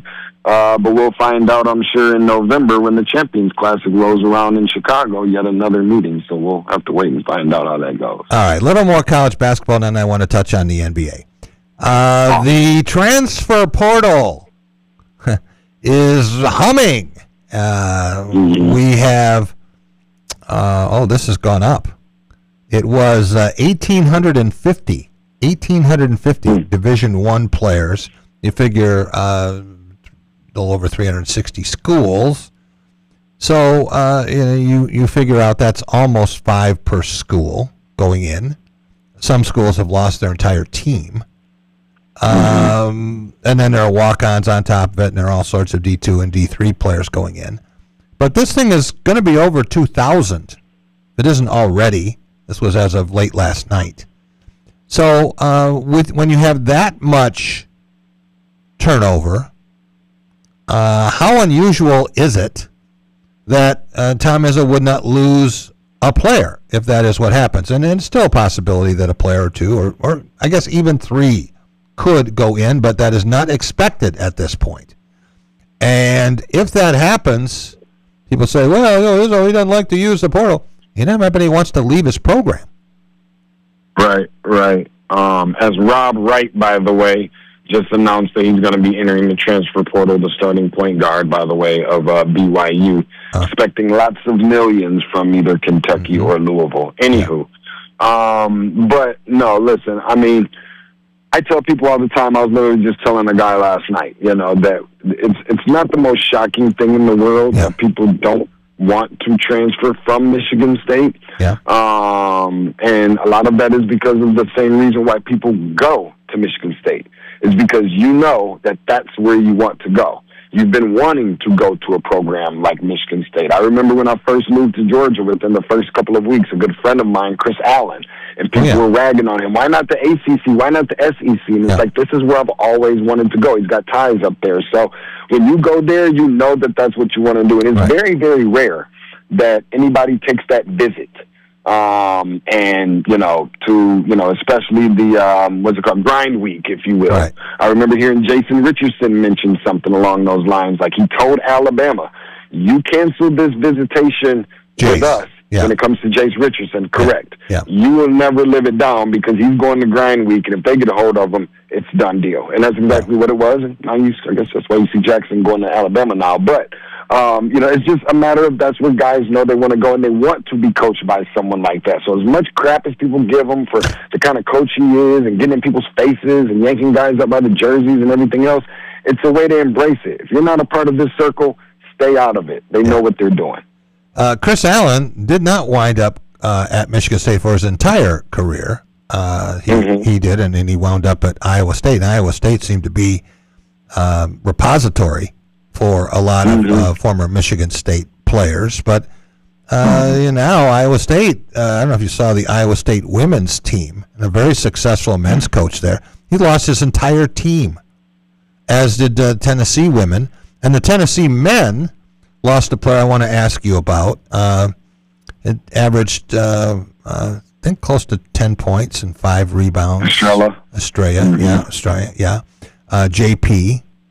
And he's coming to Michigan. That doesn't mean that he won't blossom and do the same kinds of things that Adai Mara did. He's 6'11", he's not 7'3".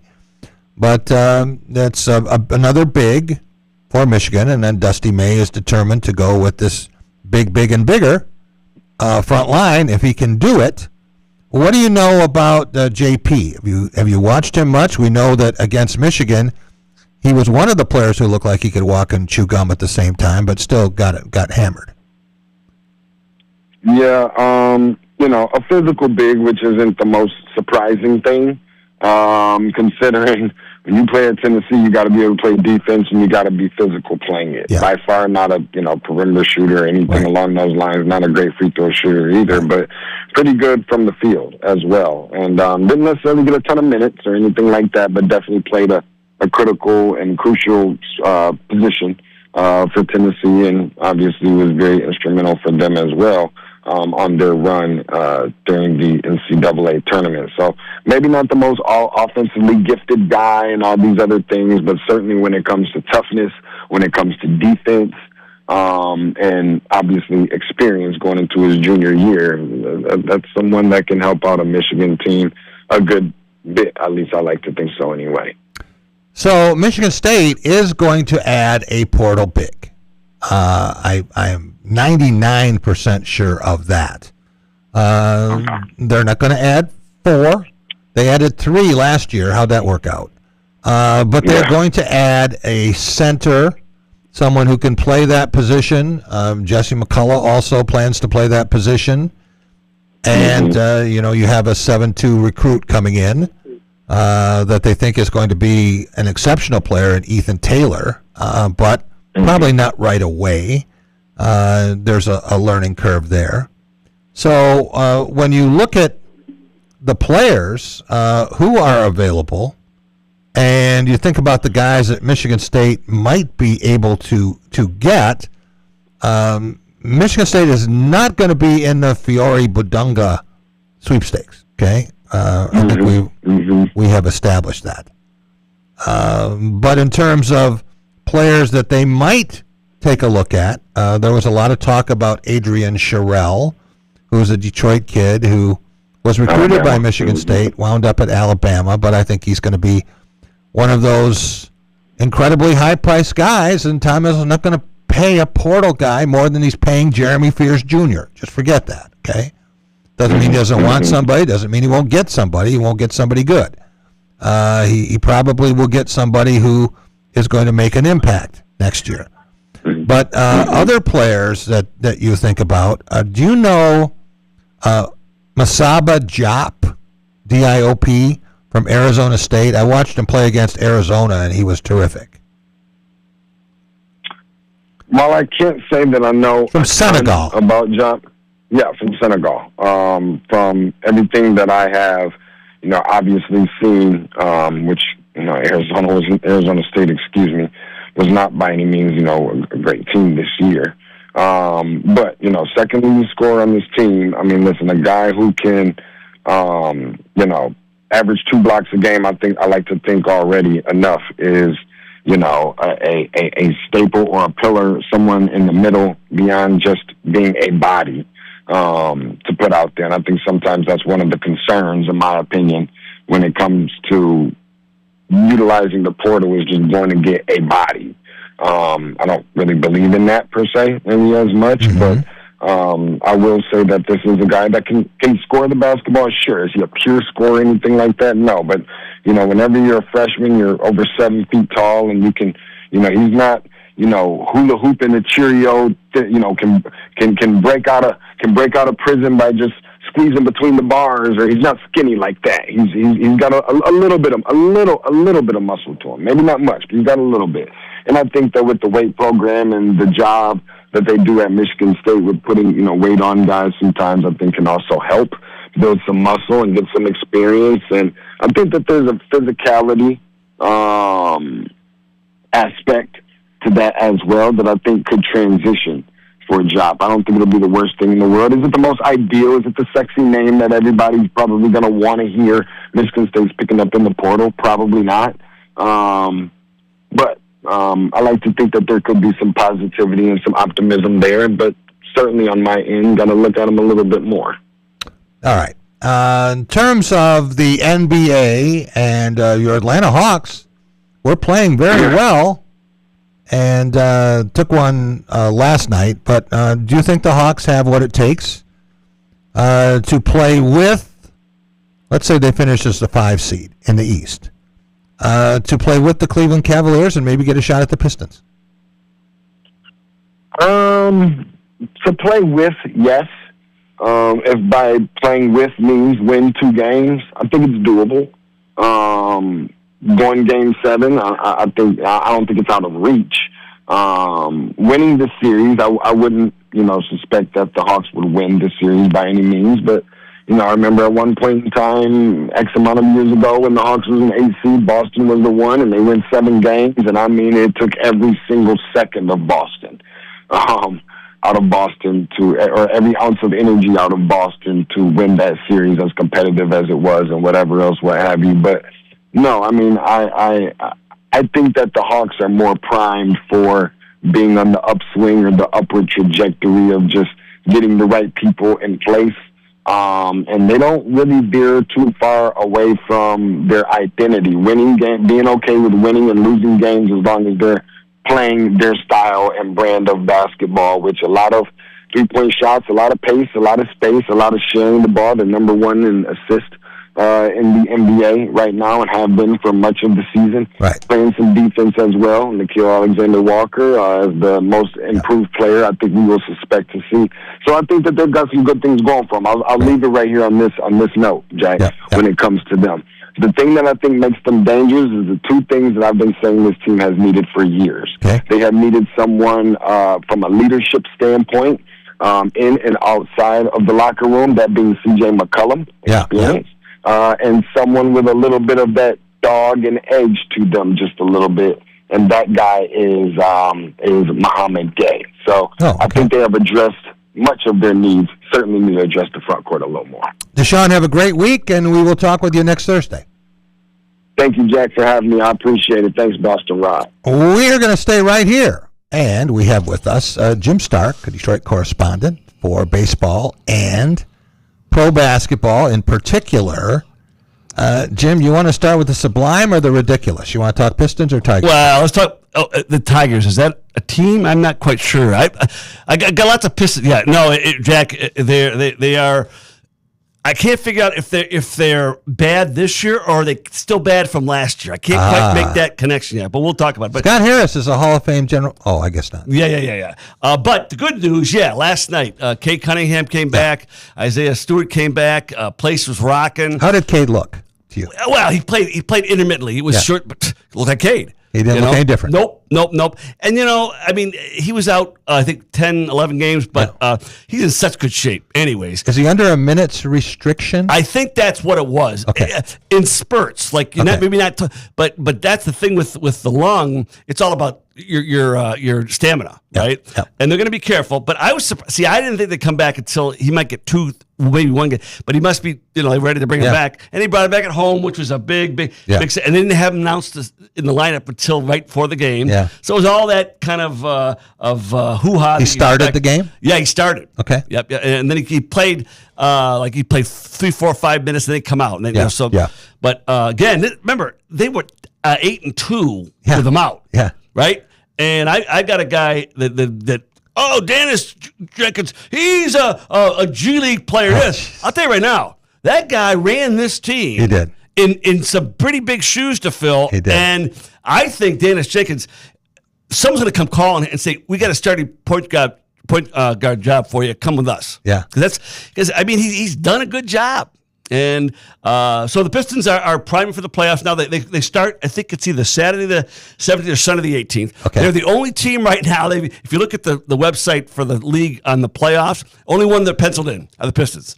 And the number 1 slot. And no idea who they would play because you have the play-ins of 7, 8, and the 9 and 10. I have no idea. And the play-ins will happen the week before that. But the Pistons are the only team in their conference that are penciled in as a home team all the way through. And I thought about you last night, Jack. I sent you a text, I think. It was like yesterday we were there watching Milwaukee just beat the Pistons like a weak stepchild. Yeah. And last night, totally reversed. Totally different. Totally. Yeah. Well, now, and the Bucks are in complete disarray. Exactly. Yeah. And I mean, Giannis didn't play obviously, but they can't put anybody out there that has any semblance of being close to a championship team. Giannis says that he wants to play. What do you think of this tanking thing now? It's become such an issue. Draymond spouted off on it. Yeah. It's a shame because how do you say you're faking? How do you say you're tanking? Right? But that, and they thought they'd get away from it by having that whole thing with the draft picks being in the lottery, but they still do it. Yeah, and it says something, Jim. Used to hear, players might not want to play. The players want to play, and management says, no, you're not able to play. You don't realize you're not able to play. There's so much money, either in the draft pick they got to pay, the contract they got to pay, the trade they want to make, where they got to have match up salaries. It's not just match. So there's so much money that drives a lot of these decisions.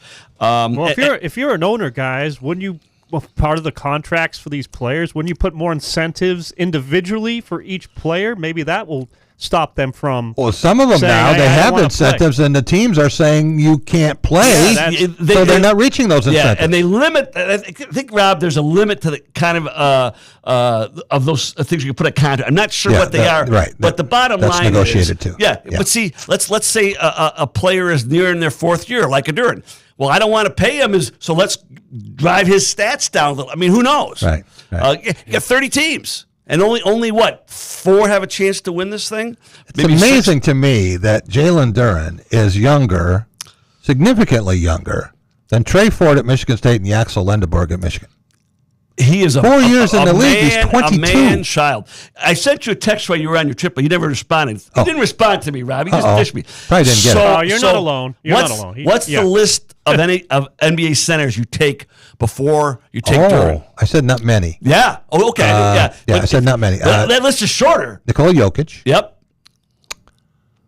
I would take Jalen Duran over Bam Adebayo. Yeah, I don't would care too. if he scored 83 points. I would too. I would still take Would you Jalen Duran. consider Wemby a center? Well, they do. Is he? Well, Yeah, I could call him a center, but he's a swing forward, whatever. Yeah. But I the don't bottom think of him line as a is center. there aren't many. I mean, it used to be you take every shooting center ahead of him, right? Yeah, yeah. Now you take a handful. Yeah. And I wouldn't take Anthony Davis ahead of him. Nope. And there's I wouldn't take Karl Anthony Towns ahead of him. No. And I wouldn't take Joel Embiid ahead of him. Now that's probably the best true center out there right now is Embiid. But he's only going to play. Yeah, I wouldn't take him. Yeah. Again, to me, Duran has restored the luster of a true center. Yeah. Who plays with his face to the rim or back to the rim, but in close. I wouldn't take Jared Allen over him. No. Like I say, there was a time when he would have been second tier, but not now. Not now. And when you can win so many games, they don't miss a beat. When they bring these secondary guys, they don't miss a beat. Yeah. That's the crazy part. This is what made the bad boys good, and it made the going to work guys good. Yeah. They did roll these guys in, and there was no drop off in production. Jim, anti-NBA, which is a star-driven league. Okay.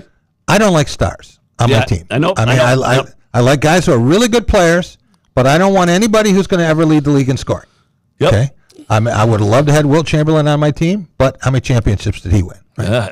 What one? Was it 1 or 2? That was He it. won one in L.A. as a support player, and he won one with the Sixers. Yeah. But the thing is, with the way you're saying it too, Jack, it's true.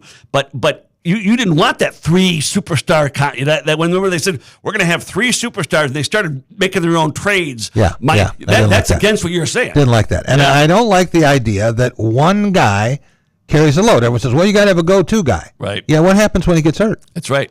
So I like the kind of team the Pistons have, where every night you don't know if the leading scorer, you have no idea who it's going to be. It could be 7 different guys. Well, and everybody works hard. There isn't 3 guys if they don't work hard. I will say, and I know. This is probably heinous talk talking about Michigan winning the game. Yeah. But I'll tell you one thing they did that is a lesson for any basketball team. Yeah. They contested every single They did. shot They did. that Arizona took. They There did. wasn't one time they had an open layup.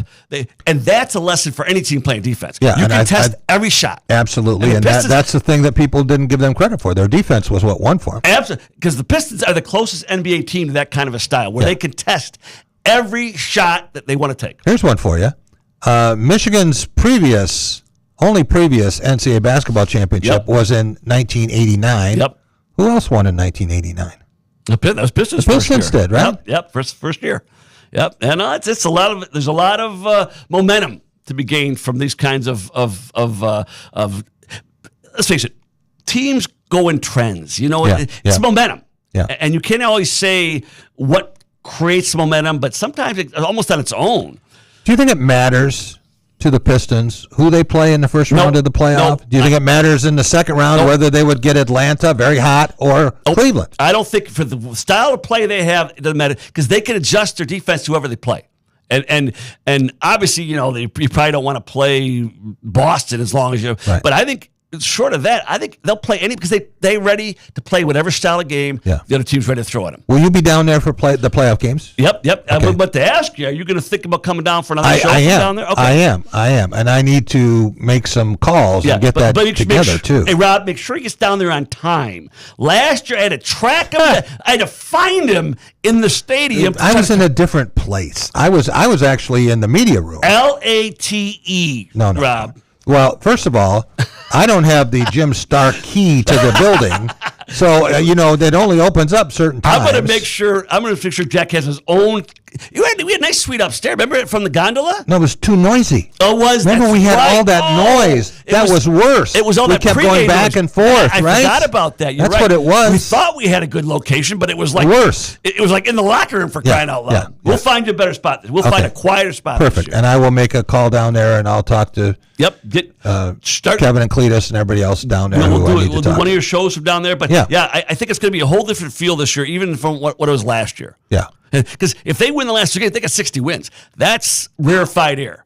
60 Only wins. happened twice. Yep. For the Pistons. All those good teams they had, 60 wins is rarefied air. Wow. And you know what though, Jack? When you're around them, they don't feel. You don't feel that this is a superior team. They don't believe it. They don't think it's. They know they have to work every night in order to win. Yeah. And that's the testament to Bickerstaff and his staff. All right, we have to talk about the Tigers. Well, again, what do you is this an extension from last year? 3 runs is not bad for a pitching staff. No, the pitching staff was not the problem today. No. The hitting has been abysmal. Their big 3: Riley Green, Kerry Carpenter, and Torkelson. Right? Yep.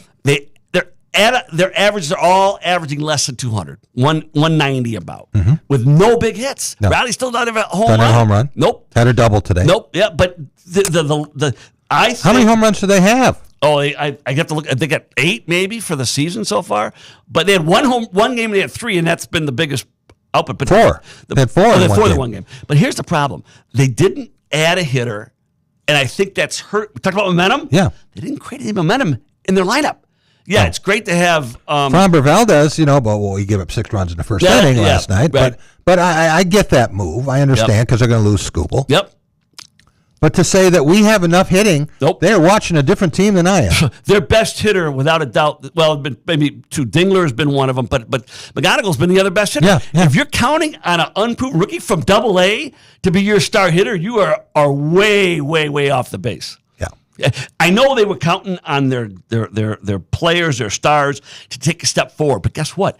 Forget step forward. They aren't even at the same level right now. What happened to Parker Meadows today? He had a collision with It was Green? a horrible collision. And Rob and I were talking about this off the air. There's no worse collision when baseball players hit the outfield because they're not prepared for it at all. Right. Or they wouldn't be running so hard. Right. If They go at thought full speed. Exactly. In football, you're kind of ready. You're ready. But or in basketball, you kind of know there might be a blind pick coming. But in baseball, and so Riley Green made the play, but Parker Meadows took the worst of the collision. He was down on the. Did they make the catch? Yep. Riley made the great catch, but Meadows was down for 6-8 minutes, and they put him off on a stretcher, which is never a good thing.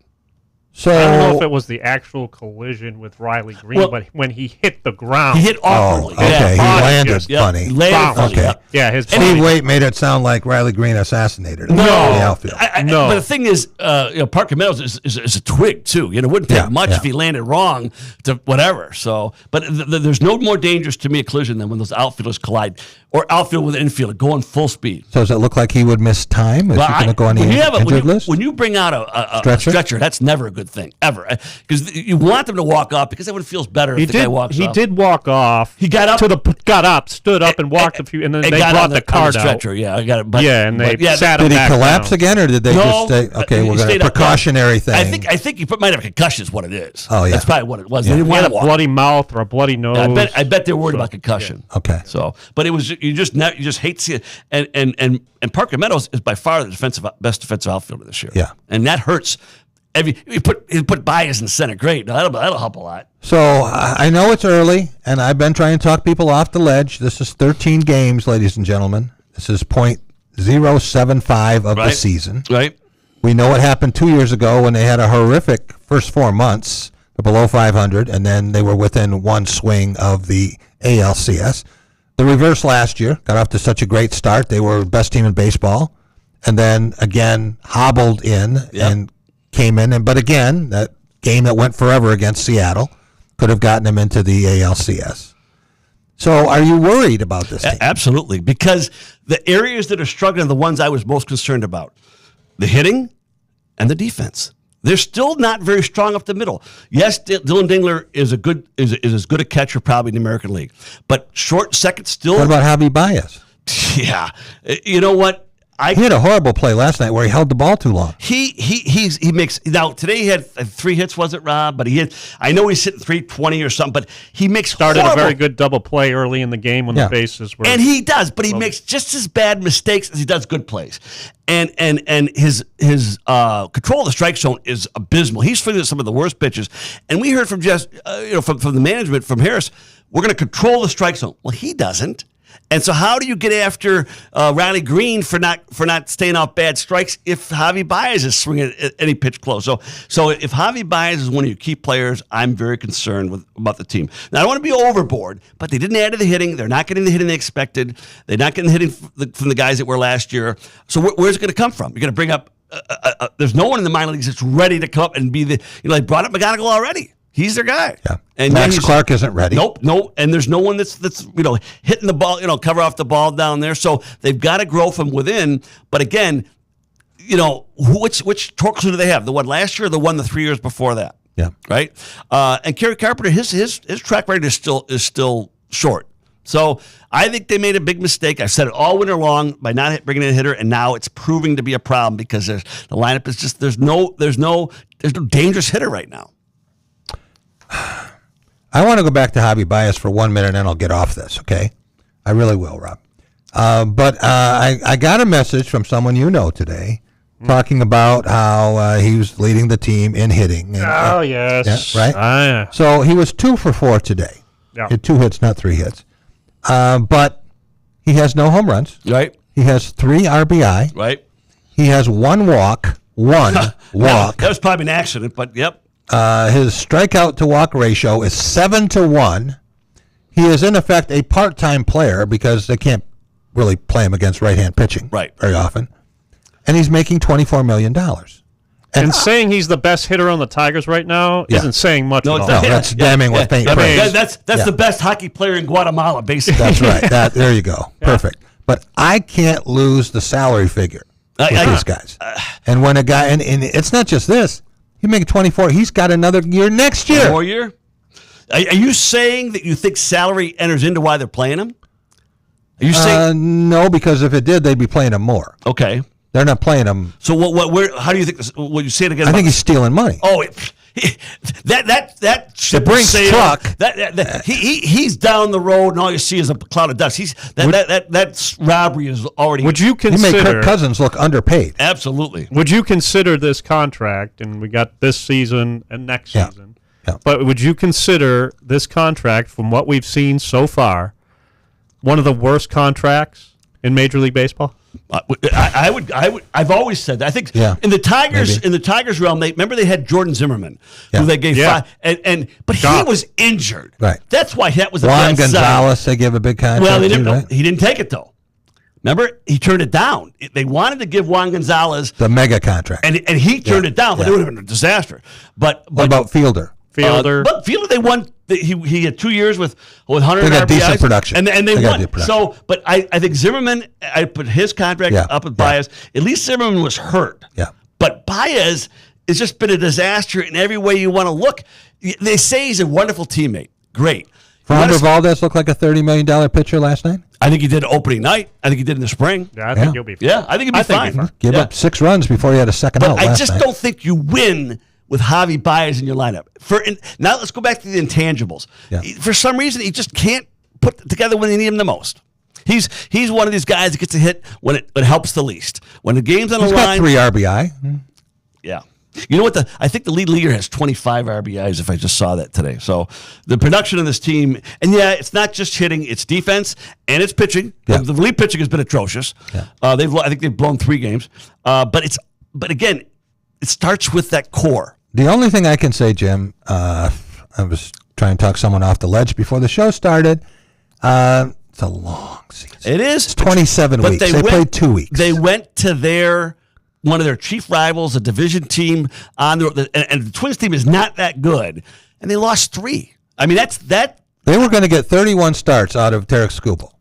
They've had 3 already, and they have 1 win, and they won one, and the one, and he blew. He was not Derek Skubal this week when he pitched. So I'm ringing the same bell I've been ringing, Jack. That's what I'm saying. Yeah. I've been ringing this since there was no trade made. I'm ringing the same bell. There's no offensive key guy to go to.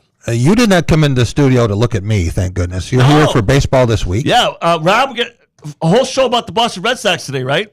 Oh, jeez. Oh, well, if you want to talk about the disparity of the Detroit Tigers, the Boston Red Sox aren't that far behind because they've been atrocious as well. Nor are the Seattle Mariners. How about that in the basement, the Mariners? So maybe the Tigers and the Mariners, that wasn't as important as we thought. But anyways, baseball this week will be on tonight. When we'll talk about the Tigers, I got my 5 things about the 5 reasons I think the Tigers are doing so poorly right now. We'll talk about those 5, but we'll talk about what's coming up and what they need to do to turn this ship right. Because Jack, of course, you're right. Anything can happen now. This is first two weeks of the season or nothing. Even April's kind of a throwaway. But we'll talk about what they've got to do in order to get the ship turned around. And because you don't want to go into May 10 games under 500. Do you remember the team that took the Dodgers to the brink last year in the World Series? Yeah. Yeah. The Toronto Blue Jays. Yep. Right? Yep. And could have won. Probably should have won. Should have won. Should have won. So if you looked at the preseason odds, Seattle in the West. Yep. Tigers in the Central. Blue Jays right there with the Yankees in the East. You know what those 3 teams' combined record is? Well, I think it's got to be 12 games under 500. It is. Exactly. 13 and 25. That's what I thought. 13 and 25. Now, if you want to bet me that those 3 teams will finish in last place, I'll give you my home phone number. Yeah, no, that but again, it's the difference between being a good team and being that borderline great. They were considered to be great because Toronto and Seattle both have good. They all 3 have good young talent. Yeah. Remember, that's how they won last year. Was the young talent, the young talent. Yeah. Where's it this year? I don't know if you saw the bat with Cal Raleigh. He hadn't had a home run. He finally hit a home run. But it was one of the greatest at-bats I've ever seen. Yeah. It was 12 pitches.